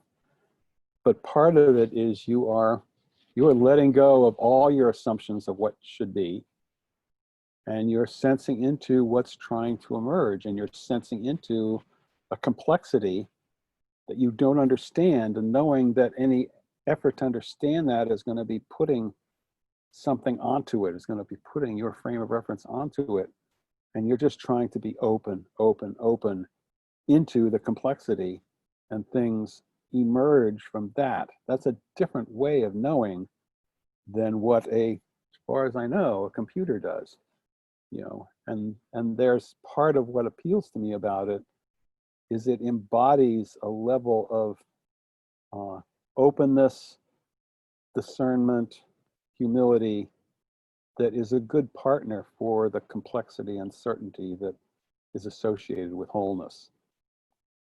And so when we say, how do we have a, I think AGI could assist, if it is within the right context, could assist in our embracing more aspects of the whole than we are currently capable of. But I don't see it as the answer at all. I don't see any computational kind of structure as being sufficient for the challenge of wisdom. Wisdom is not primarily, from my perspective, wisdom is taking into account what needs to be taken into account for long-term broad benefit. And there's a level, when you're dealing with complex systems that are totally interactive and you can't treat them as complicated, you need to engage in the interactive dance with them in a struggle to discern more and be in right relationship to that. That feels so human at a large human scale. And I think that the AGI could do a computation, could learn to do computations that ensure the survival of the AGI, which is where I think emergent evolution would take it. But I don't know how it comprehends the well-being of those things it doesn't need. So, and that could be the whole biological universe. If it can get into mining and programming the things that it needs to continue as a species, why does it need nature or humanity at all? And I don't know the answer to that, but it feels like it's a very real possibility if we really look at what's involved in taking those complex, messy things into account. I don't know why an AGI would be interested. And if we had an AGW, what would that look like? How would you even begin to approach wisdom from a computational frame? Anyway, that's where I go. And it's not because I want to trash technology. If there was a technology or a dictator that would assume our civilizational and biological and ecological survival, I say go for it. But everywhere I turn, I see assumptions in there that don't fit what I understand about wisdom anyway. But don't let me stop you, since it doesn't matter anyway. So I think AGI and humanity are the same thing. They're just different points along the spectrum.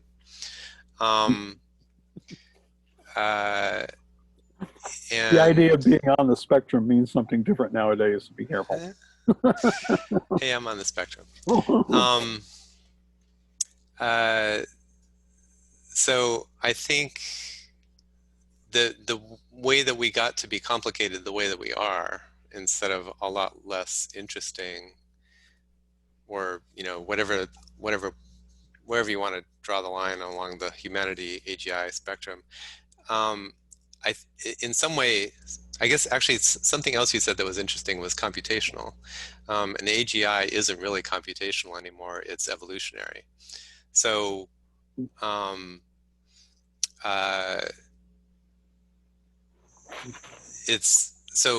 the things that are successful are the things that are successful at being successful, right? So that's kind of what we've learned in the grand scheme of things, and that's how things work.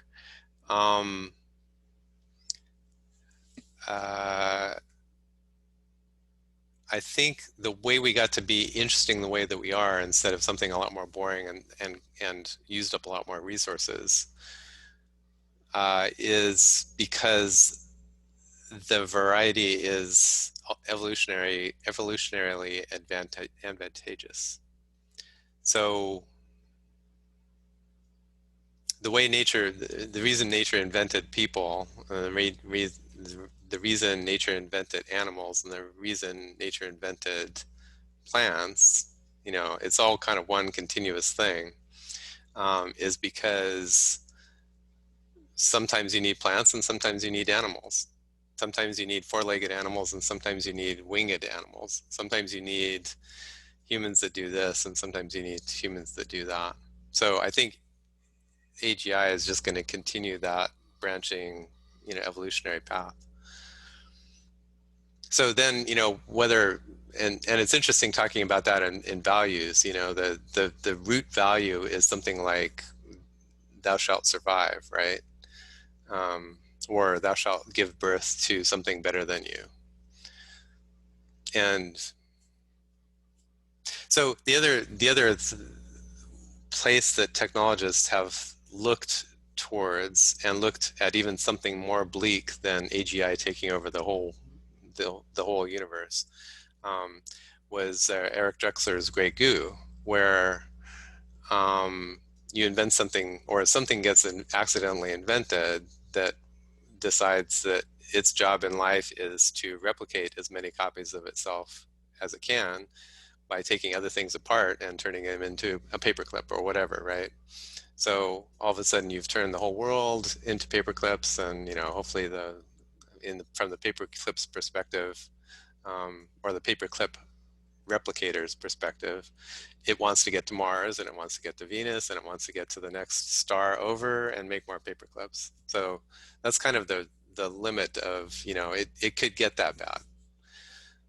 But I guess I would argue that it won't get that bad, because at some point that monoculture falls over. You actually want a lot of diversity, a lot more speciesization.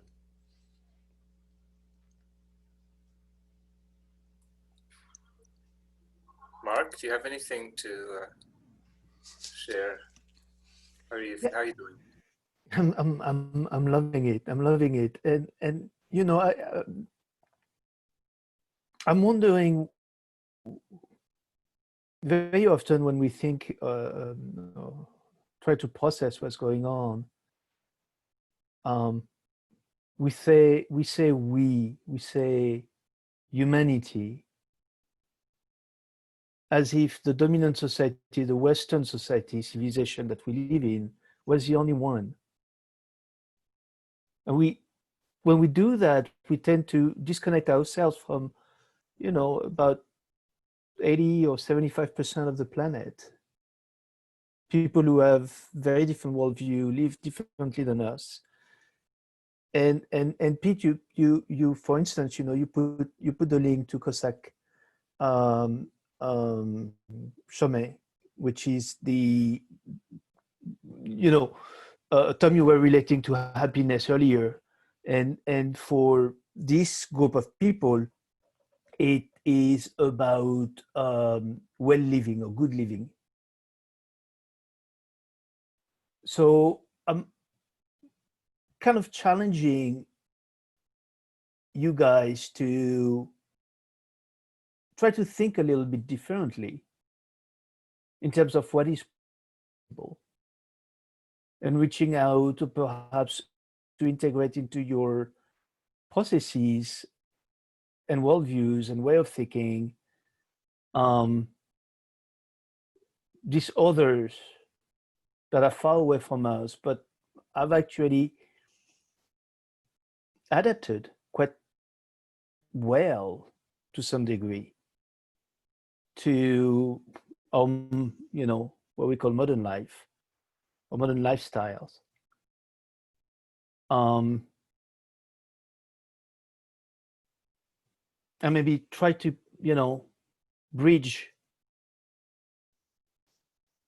with them, find ways to change the direction that we're heading towards, which, you know, we all seems to agree that it's going to be cataclysmic. And see if there is different ways of looking at these issues.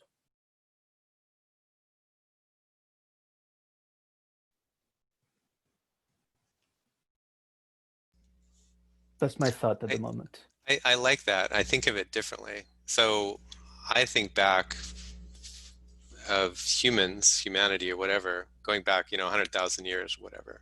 Mm-hmm. Most of humanity was different from Western culture and different from non-Western culture and different from anything alive today, right? Some of those experiments in how something like a human would live in the world died from us, basically, killing them. Probably most of them died from accidents, right? It just didn't work out for whatever reason. Maybe they had a better kind of culture than we did. But the other thing I think is that if I scroll back 80,000 years and I'm talking to one of many different diverse kinds of great apes that, we might call humans or we might not call humans, mm-hmm. And said, okay, so let me fast forward you to 80,000 years. This is what your kids look like. They don't have any hair on their whole body. They live in these, tall rock structures that they create, and they have these things that zoom around that don't even look like, they live in these creatures called cars and airplanes and stuff like that. And I think that person back then would say, yeah, those aren't people. Those are AGIs. Those are artificial humans. I don't know what you guys created, where we went wrong, where we fucked up. But, clearly we did something wrong. So, we're we're just farther along the same path, right? So I do take to heart your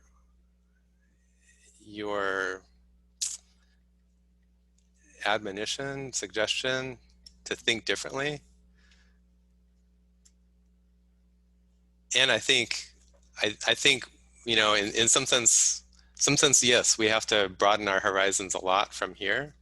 And in some sense, we've already made that mistake, 50,000 years ago and 100,000 years ago. Yeah, I think the mistake was really made. The big one. There is a big one. You can call it a mistake.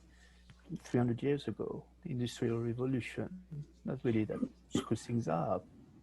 But again, it doesn't mean that, or even 500 years ago with colonization, the ripping apart Africa amongst other beautiful places. But there is still this different way of thinking that exists today. Yeah. Where the individual is important, but it's not center.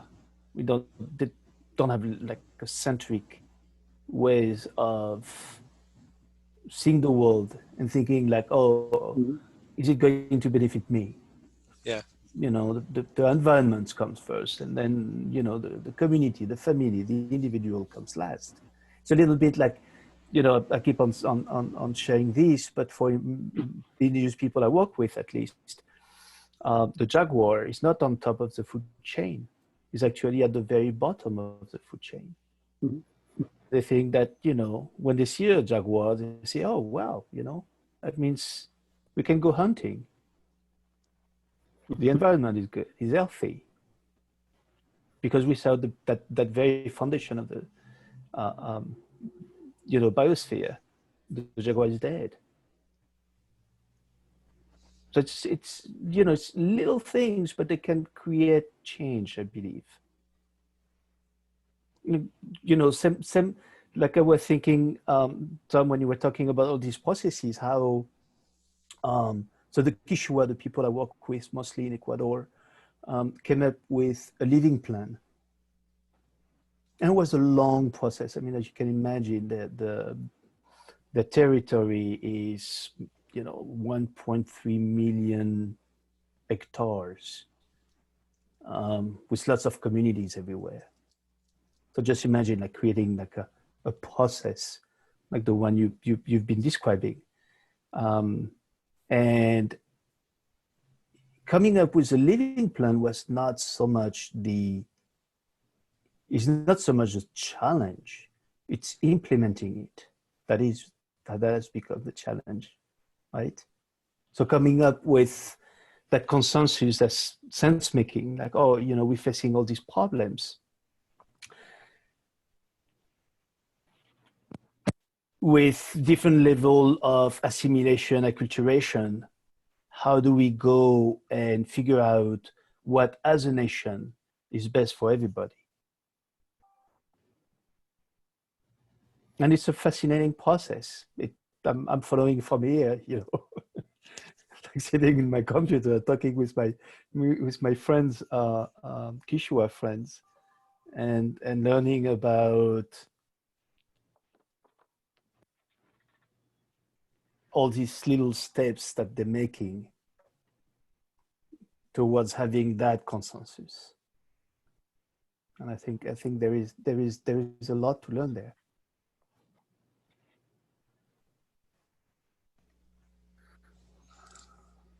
What country are you in, and what country are they in? Right now I am in Oakland, California. And they are in Ecuador, in the Amazon.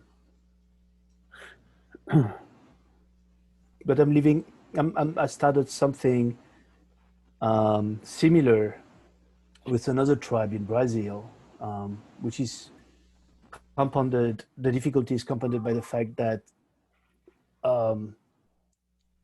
that tribe is both in Brazil, and then there is another part of the tribe that is in Venezuela, another part of the tribe that is in Colombia, which creates, you know, another type of problems. But it's really fascinating how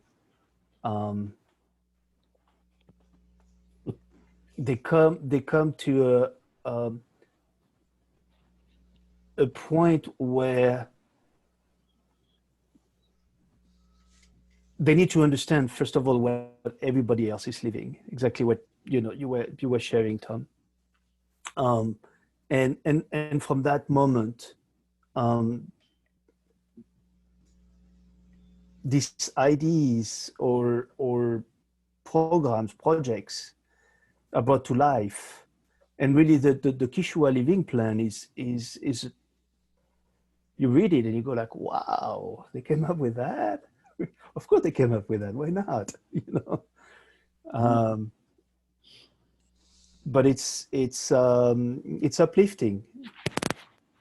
It's uplifting. It shows that not only they understand what our civilization is doing to them, the good and the bad, and what challenges they're facing, but also that how their old ways is serving them today to address the upcoming ways or the ways of tomorrow.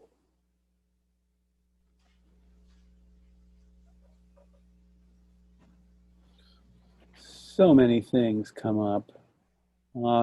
First of all, you connected to Pachamama Alliance? No, I am not. You know of them. I know more of them than they know of me. Okay, I know more of them than I know of your work, but they're also working at Gaspar. Yeah, and that again, you know, it's a different approach. Pachamama started with a so-called vision, with a lot of like taking a vision of the condor and the eagle that was really a Pan-American, a Pan-Native American concept, like uniting all the tribe of the Americas, right? It has nothing to do with the white people in the North America. You know, at most it was the Inca, the people of the mountains that looked at, so the people who had the condor, who look at the people of the forest who live with the harpy. Yeah, they have an eagle too in the Amazon, right? And trying to find a way of connecting both views and both civilization. So Pachamama started with some misunderstanding or misconception, or maybe just like trying to, you know, find ways to. That's totally different. We can hear Tom, you. you got unplugged again or something. This better? Thanks. So this is a very, very different story than I know from the people in Pachamama Alliance that I know. Yeah. That has, as I said, I know them. There's a whole there's a Changing the Dream program that came from them, and I understood all the initiative was from the Achuar, and that there was an exercise of following the guidance of the Achuar to create this thing that the Achuar, according to Pachamama Alliance's story, is they recognized that in order to save themselves, they needed to change the story or the dream of Western civilization. And that's where the program of, you know, their trainings around the world, trying to change people to see this thing. So that's my story. I don't know. That's one thing that came up. When you're talking about your experience with the Achuar, what came up for me was a quote from Oren Lyons. Have you ever heard of him? So Oren Lyons had a saying that in our councils we talk until there's nothing left but the obvious truth, and that's an emergent process. You know, it's like we're not going to talk for an hour or a day. We're going to talk until the obvious truth emerges, and that's emerging from whatever diversity happens to be present in our conversation. We need to find something that is obvious, that is what all of us see, that makes sense, and that we need to move ahead. And I connected with that quote from my experience on the Great Peace March in the United States, which was the turning point of my life into this work, which was started out with 1,200 people in Los Angeles, and we're in the middle of the Mojave Desert 2 weeks later, and the guy who started comes out in a helicopter and says, "It's all over, we're going bankrupt. You know, everybody should go home," taking all the support vehicles away. And 800 people go home and 400 people don't. And so these 400 people in the middle of the desert with no resources and nobody in charge tried to figure out what to do next, and ended up stumbling out into the desert, and, you know, 9 months later, walking into DC with 1,200 people, and living in a environment where nobody was in charge. It was totally self-organizing, massive logistical challenges. I mean, what do you do with 400 people each day? And watching how the dynamics of self-organization unfolded, and several very vivid experiences of collective intelligence, one of which fits what Oren Lyons said. And at the beginning of my book, The Tao of Democracy, I tell the story of we were about to fall apart with people who wanted to march all together and people who wanted to march, you know, separately, doing their own thing, and both sides thinking the other ones were destroying the march. And we had learned from our one indigenous guy on the march, the what we call talking stick circles, listening circles. And with our, we were trying to set up camp in the lawn of a fertilizer factory, and this in the middle of Colorado, and the storm came up, and everybody runs into the fertilizer factory warehouse, and somebody brought a portable public address system and said, wait, why don't we use the microphone as a talking stick and just talk about this? Don't have anything else to do, you know, rain's pouring on the roof. And so they did that, people taking a couple of minutes each to say their piece. And I got the very distinct feeling of a collective mind that was trying to figure this out. It was like the warehouse is like a skull, and it's like, oh, if I do this, da, da, da, if I do that, da, da, da, and sort of, how am I going to work this out? And very often I would think of some response to something somebody said, and within a few people, somebody else would say that. I never said anything the whole time. I was just sort of watching and immersed in that. And the rain stopped and everybody went back to setting up their tents. And I realized that we knew what we were going to do. We did not vote. We did not, you know, try and get a consensus. It's just, we all knew that it made more sense to walk together in the city and walk separately in the country. And that's what we did afterwards. And it was just like, whoa, I've never been in an activity where that kind of very vivid, palpable collective intelligence. And that's why I have the shared understanding. I use the language shared understanding all the time, that's what comes. You get a shared understanding. It's like, oh, this bigger picture and the possibilities that are attached to that bigger picture are what makes sense. So we're going to do that. We don't have to have this law that's formalized and everybody's going to follow it. It just comes from the inside because it makes sense. I don't know whether that's what you experience with the Achuar, but I'm making explicit that's what I'm projecting onto it, that there's some form of that is happening with that in that conversation, probably Yes. with considerable more self-awareness and tradition and all that shaping it, but that phenomenon of just talking until there's a common sense of what makes sense. You know? Yes, and you know, instead of a stick, they use a baton. You know, but there is a same process of them speaking and, you know, drinking their medicine for 3 nights and talking for a week if it matters, Right. you know. But it's both the Achuar, it's true for the Quechua. I'm more with the working with the Quechua. Also, I have done some work with the Achuar, but the Kofan and, you know, all these people, these tribes have, you know, to them, the dream is as important as whatever you live during the day. You know, just like everything is inhabited by a spirit. So, and the best way for the spirit to visit you is during the night. So, yeah, what is really interesting, I feel, in all this experience that I've had, is to observe all the different systems that sustain life, but also themselves, and, you know, the ability to relate to one another, etc. And learning systems, because the systems haven't changed really. It's their lifestyle have changed.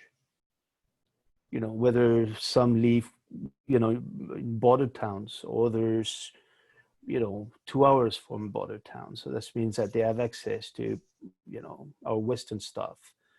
And the others that live 6 hours and, you know, do not care really, or they go once a month to buy some salt because salt has become, you know, as important as it was in the 15th, 16th century in Europe.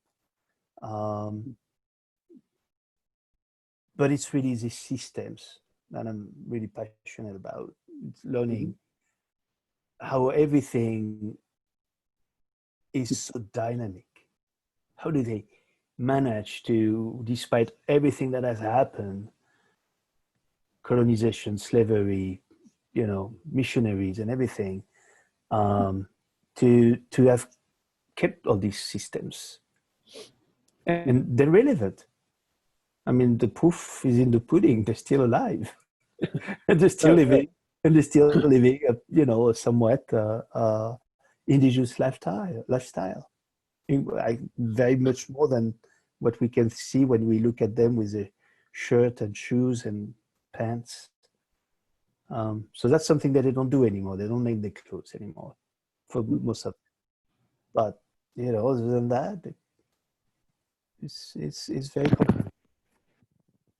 You know, I think that one of the things that's going on is talking about evolutionary dynamics, selection of worldviews.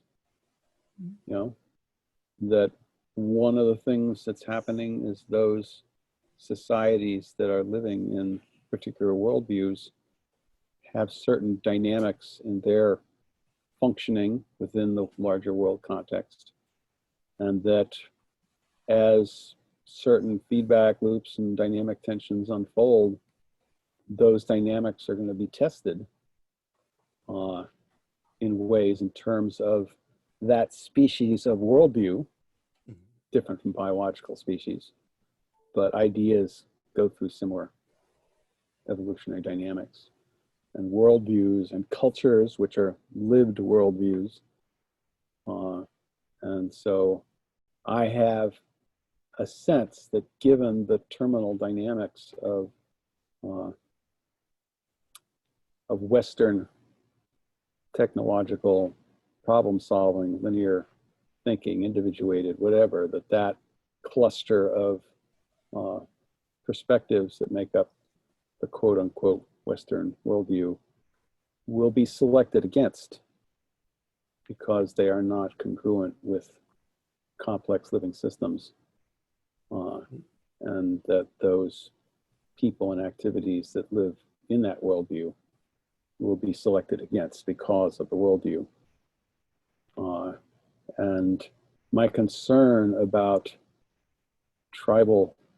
just saying, well, the tribal approach is better, indigenous, you know, approach is better, is that one of the distinction I heard 20 years ago was Western science is about finding universal principles that you can use to predict and control various systems. And indigenous science is about being in right relationship to place, understanding what you need to understand in order to be in right relationship to place. And that given the impact that Western civilization has had on the world, place is going to start to mean something different, because part of a sense of place is there are certain patterns that are dependent on as part of what's going on that make that place its place. And with climate change and as civilization collapses, massive amounts of toxicity and radiation are going to be released into the environment.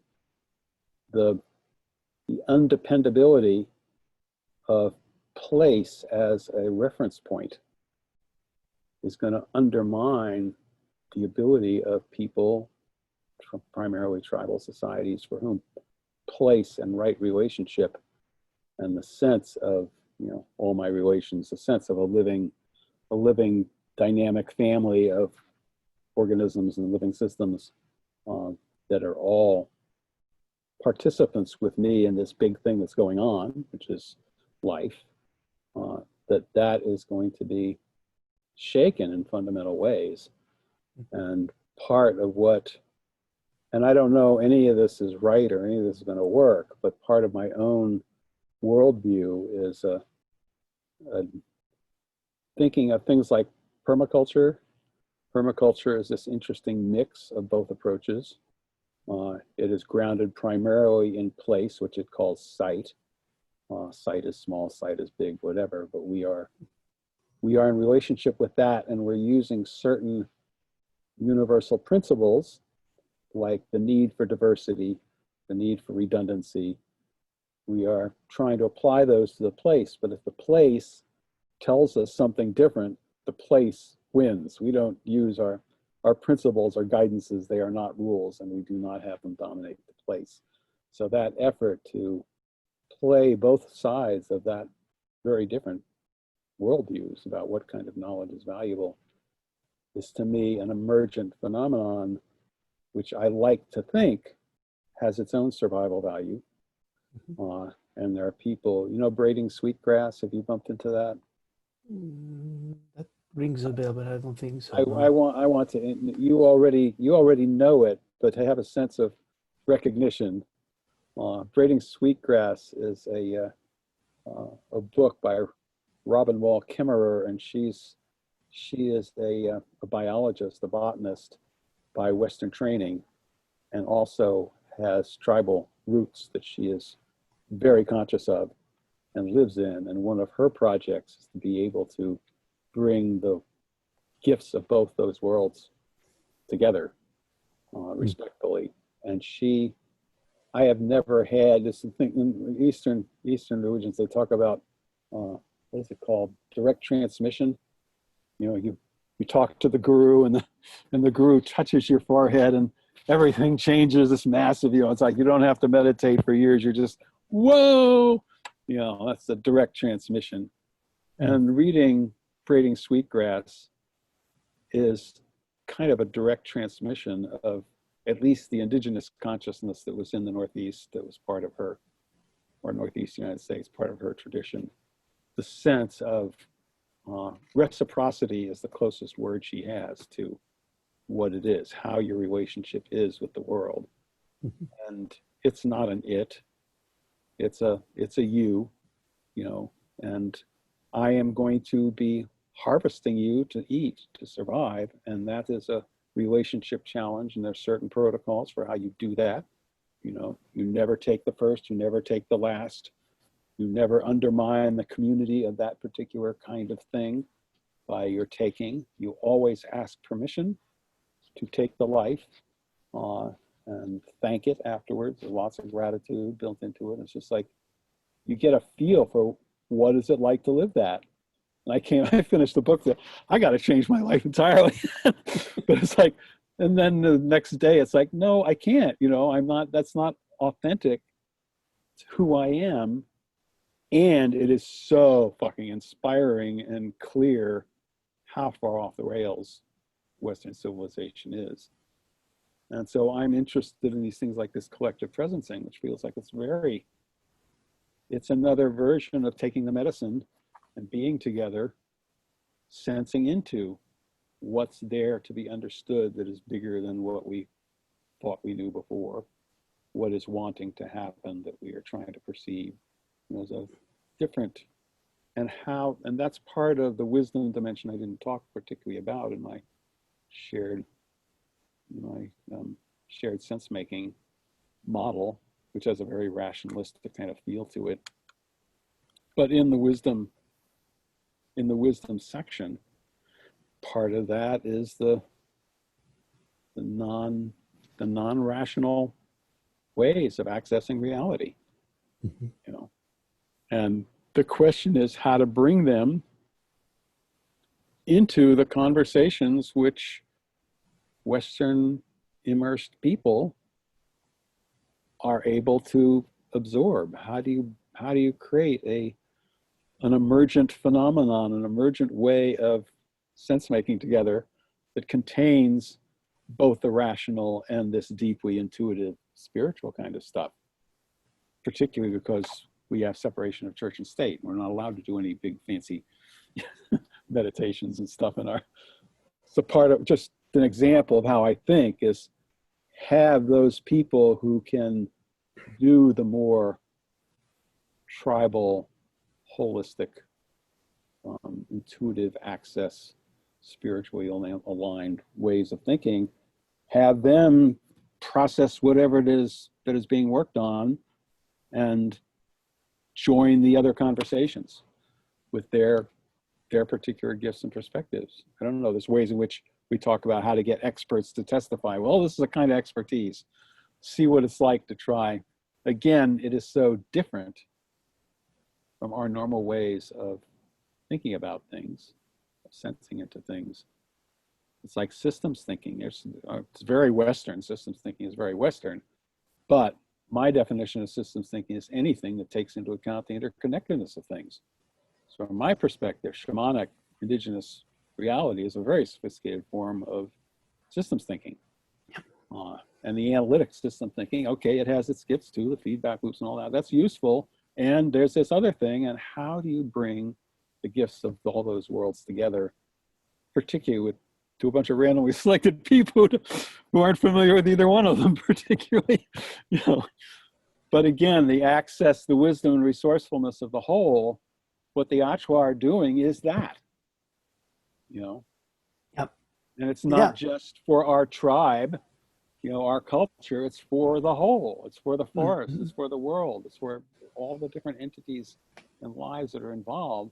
We're trying to understand what is the wisdom that's embedded in that, and what is the capacity to deal with what we're facing that's embedded in that, and how do we engage that for the benefit of the whole. I mean, to me, they know that far better than any of the deliberative democracy people do. But the deliberative democracy people are not going to do what the Achwa do. I mean, they don't have any tradition or sense of what that is. But that inquiry is alive in that mode. And for me, the question is how to bring that into a culture that is totally unable to comprehend that way of being and thinking and knowing at all.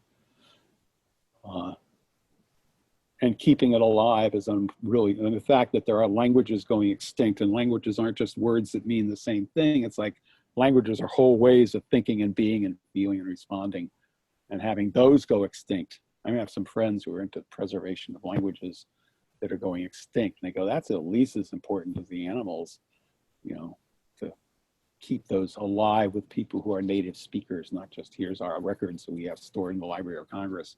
You know, it's like how to have people who have the cultural wisdom that's embedded in just the way the language is framed, you know. So all of that is really real to me, and I don't know what to do with it. I keep trying, but I don't know how to manifest that adequately in my own work, but that's what I'm trying to do. Yeah, I mean, and you're absolutely right, and I missed that part earlier. You know, I don't think we'll. I mean, unless forced into it, we'll never go back to the same kind of tribal lifestyle that these people have. But it's more about the systems. It's really about the systems. So, you know, it's really interesting how, for instance, they relate to their own belief system or learning system, and the importance that they place on, you mentioned language. You know, I think I mentioned last time a friend from the Muskogee Nation who said, you know, once your language, when you go below 2,000 words in your language, you're starting to lose the meaning of the language. You know, you're not using words to call, you know, maybe 5 words to call water water.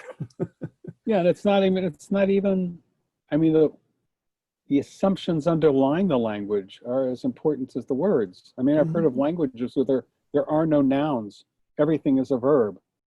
The world is alive and process all the time. There's not a thing there. There's a living process, you know. And it's just like, what would it be like to have a language like that? You know? And they may have a word that describes the bird, but they're looking at the bird. They're seeing a different bird than we're seeing when we use the word bird. You know, it's birding or whatever. Yeah. You know. So yes, you're right about the loss of the words, but the language is way bigger than the words, and that's part of what so many people don't understand, including about their own occupation. They're living within their own language. Not realize that the way the language is structured shapes certain kinds of thinking, you know, subject, verb, object. I mean, that structure shapes thinking. And it makes a civilization like ours that is incredibly toxic unless it becomes conscious of how it's thinking. Yeah. We can do this to X. There is an object. All the world is object, and we can do things to it.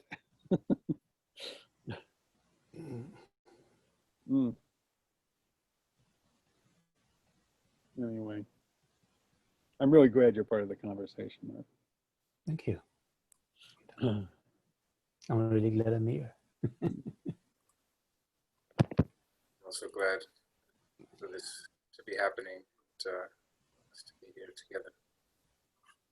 Yeah, talk about different worlds right in this conversation. You know.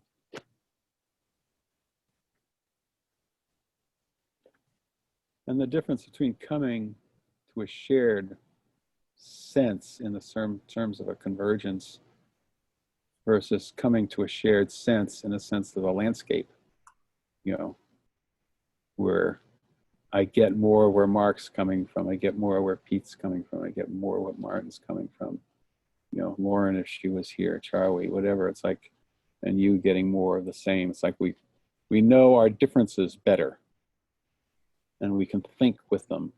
We can think in terms of how each other think and import a bit of their perspective into our own worldview without necessarily, oh, we've now figured out it's all the same. What's the big picture that we all paint together? Which is a whole other form of learning, and I like it. But I just feel how there's this other form that is existing now. You know, the Ashwar and the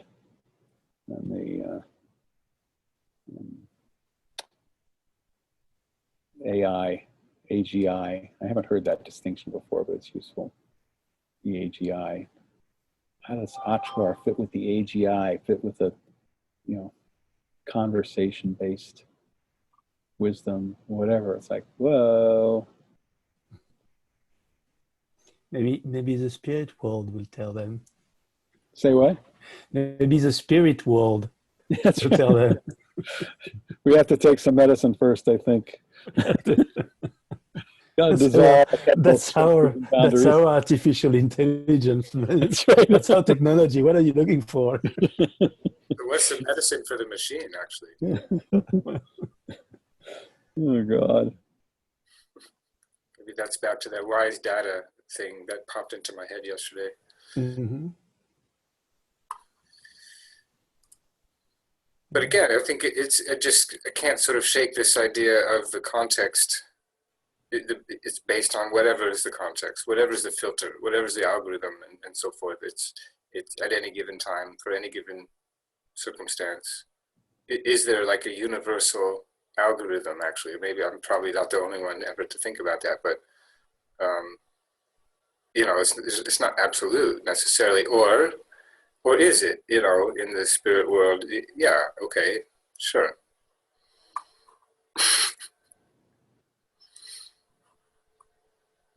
Algorithm meets psychorhythm meets bio or eco-rhythm. Yeah, I was going to say it's only a matter of vibrations, huh? That's right. Different rhythm. And there's this biologist that I met, it was already a few years ago. I think he's still working just up the hill. He's a British guy who's here in Zurich, Thomas Crowther. Maybe some of you know his work. He's sort of a rock star biologist who, I forgot, it's Crowther Lab, CROWTHERLAB.com, I think, Crowther Lab. Anyway, he's been very involved in kind of these massive, like millions and millions of trees planting projects and things. And his specialty is trees and fungi, basically, just these kind of living systems. What did I want to say? Oh, so I met him actually just before I was getting involved in this Findhorn conference that Tom knows very well, because I found them through Tom, Climate Change and Consciousness, and I was talking to him about this stuff. He's a climate guy, among other things. But as I was leaving, his lab, somehow it came up about, I'm going to try to remember exactly, I'll be paraphrasing, but basically like rocks and so-called inanimate objects.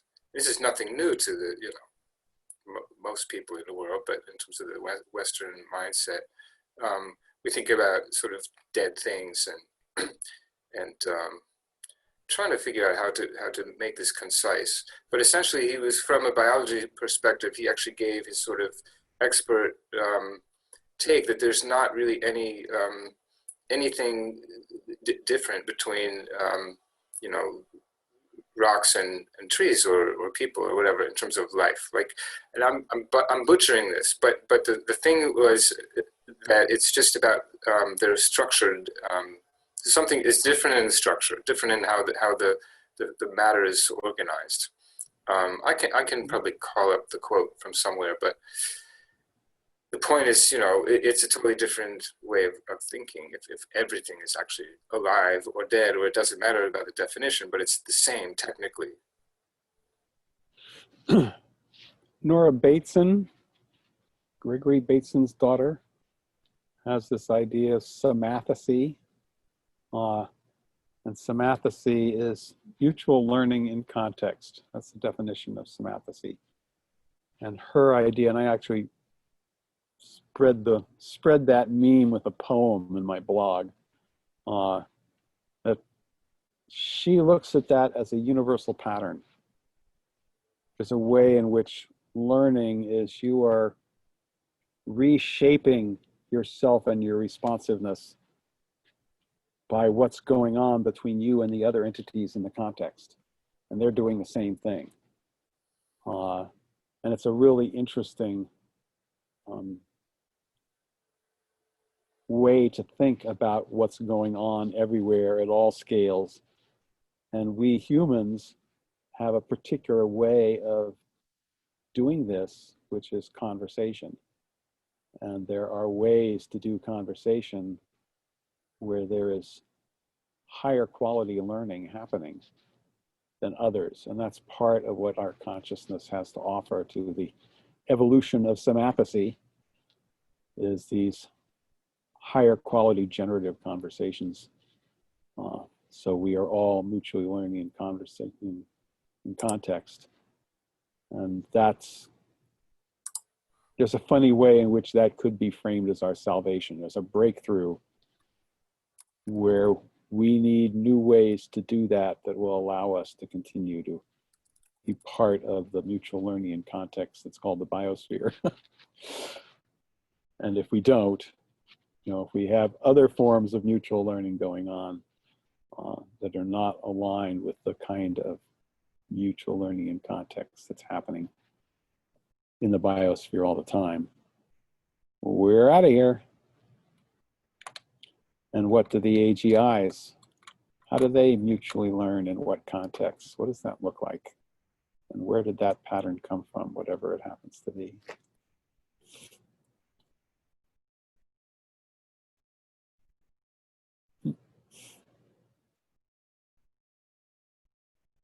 Such a great conversation to be having with 5 guys. And Lauren's face holding the place for the feminine energy that we're trying to tap into. If we're lucky, she's actually hearing us sort of in her sleep, but we don't really know. Hi, Lauren. If we're lucky, maybe some women will actually watch this playback at some point in the future. Right, they have the patience. Yeah, compassion. Flag. Or some indigenous council, or some AGI, or some Grey Goo. Nice. Mark, I had a question kind of a little bit earlier. I don't know, I'll throw it in the mix, which is, it's a bit broad, but I have a tiny bit of insight just from some conversations I've had over a few years. But from where you are in terms of also the work you do in general or in particular, it's not one question, but I'm just curious about the kind of relationship between indigenous people, especially maybe more remote ones or challenged ones, and technology these days, and how do you see it sort of offering some positive stuff, potentially in terms of agency or anything else.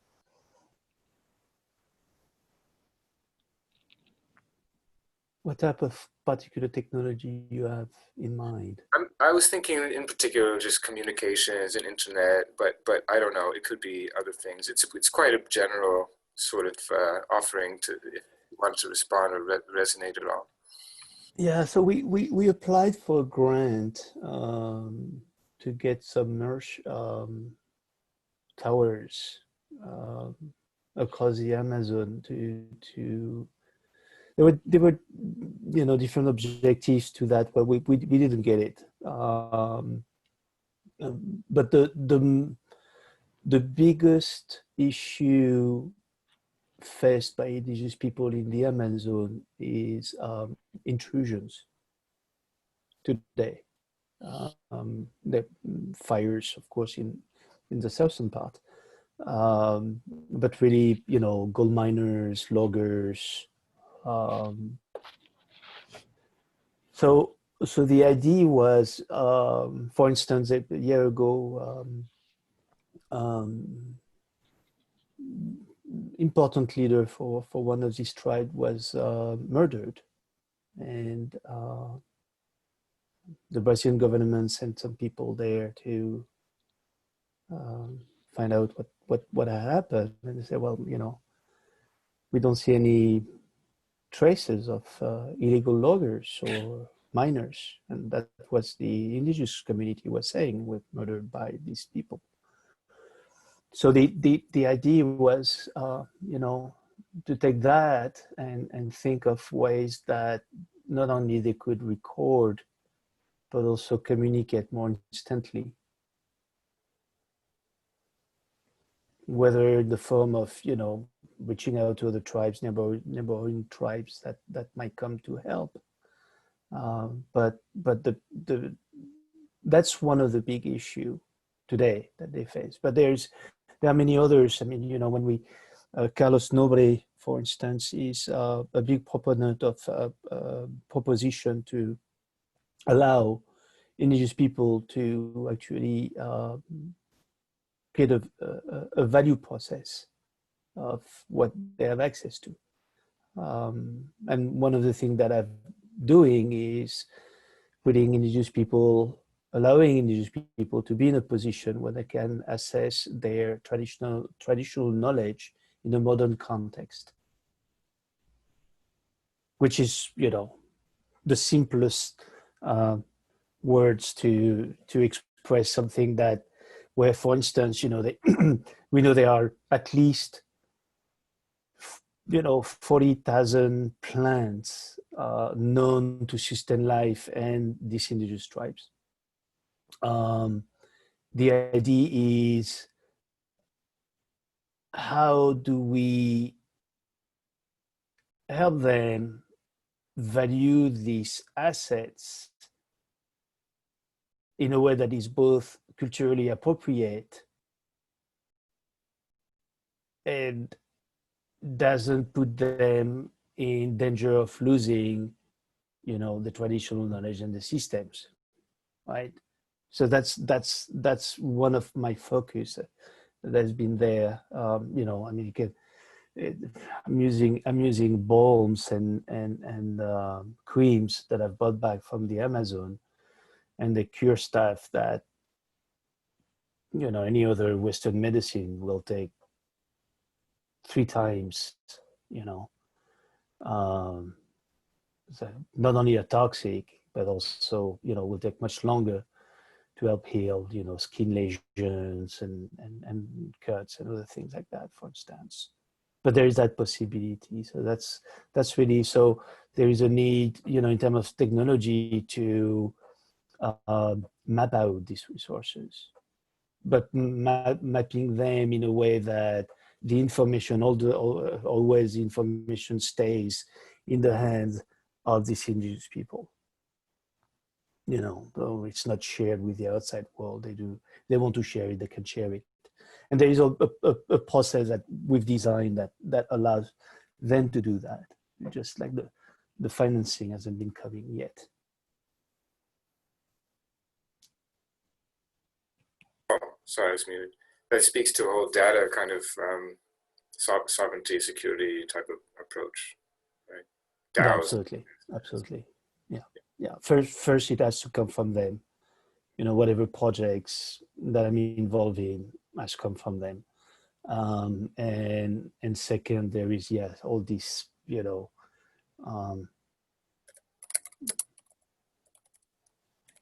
like safeguards all around all these projects to make sure that it's not something that get out of hand and you know without you know throwing anything bad at Pachamama Alliance, but that's a very good case of introducing something into an indigenous community who had absolutely no tools whatsoever and no support either to absorb these new ways, you know, like building an eco lodge in the middle of the Amazon was a great idea, sort of, you know, when money started to be the unintended consequences that a few other people could have told them, but say like, you know, these people have never used money in their lives.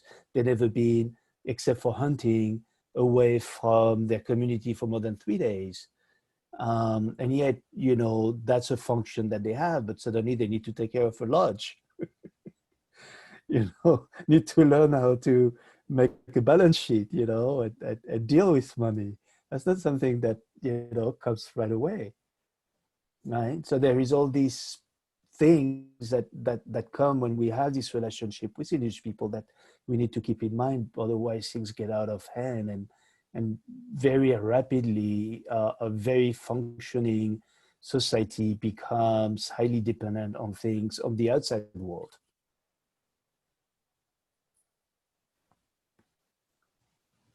Tom, you muted. I heard a story of them, Pachamama bringing some of the Achuar down into Quito to see a 3D version of Avatar. Yeah, I've seen. These pictures of these guys with their headdresses and stuff and these glasses that do the 3D thing, and I'm going, whoa! And the big drink of Coke right sitting next to them, right? It's a great picture. I've seen the picture. It's a great picture. It's a great just picture like and manifests some of the things you're talking about. And the fact that they came out and going, yeah, that's what's happening to us, you know, things described in Avatar. Yeah. But wow. Well, I'm getting to the end of my endurance run here.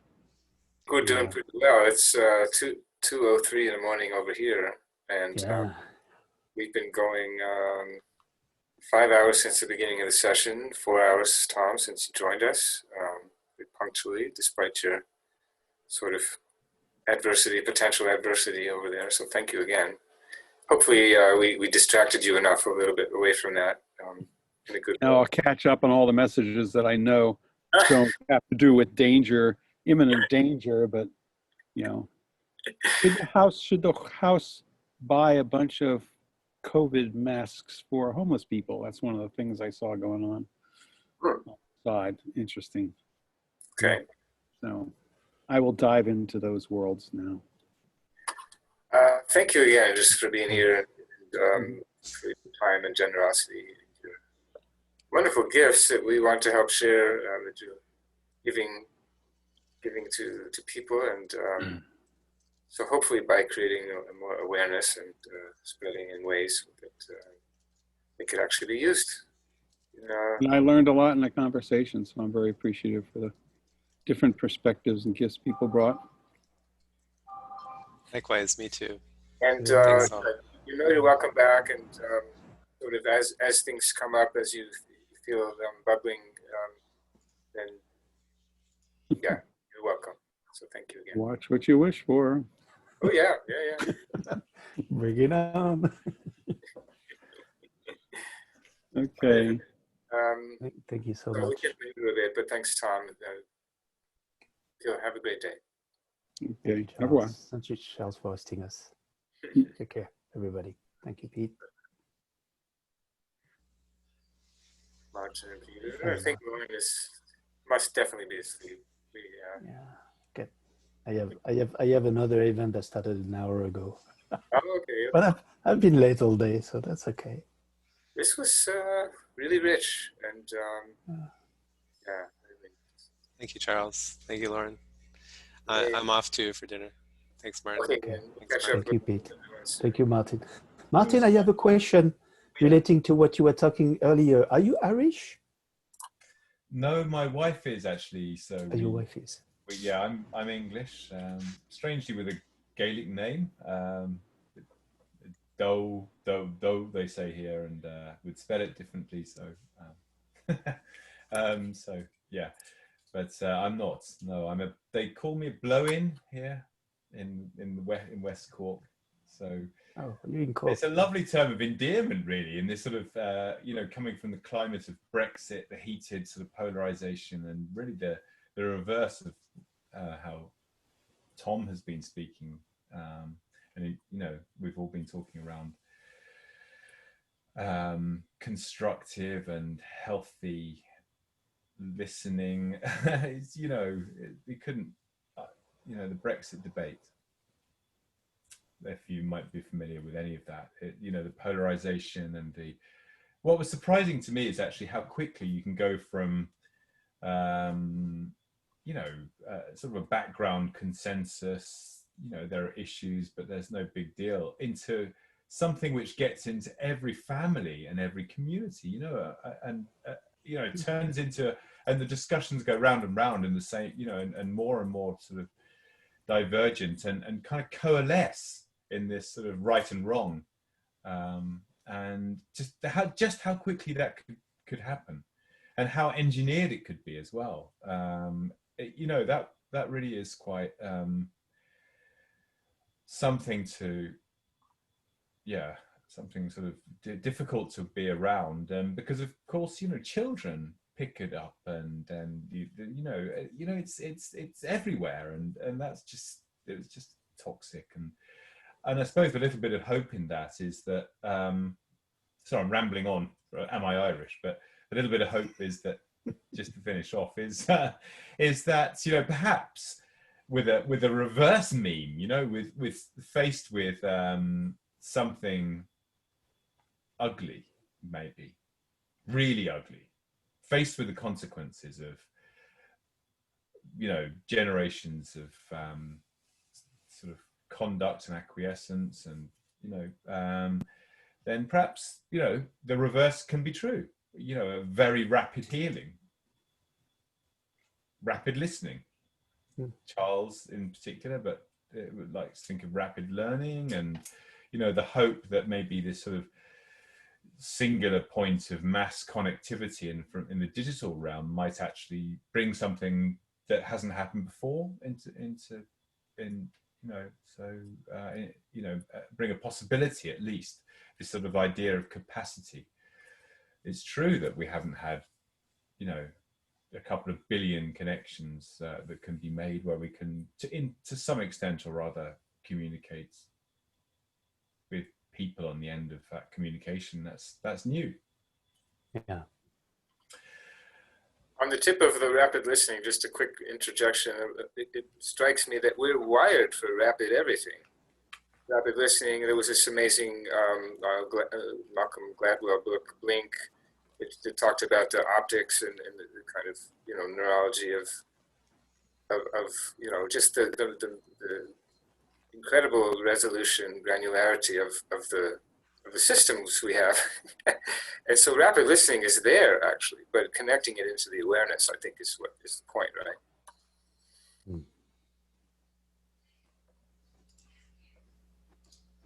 I love all those challenges.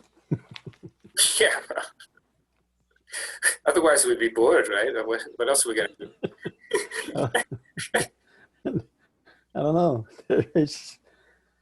There's always something to do. That's our mind.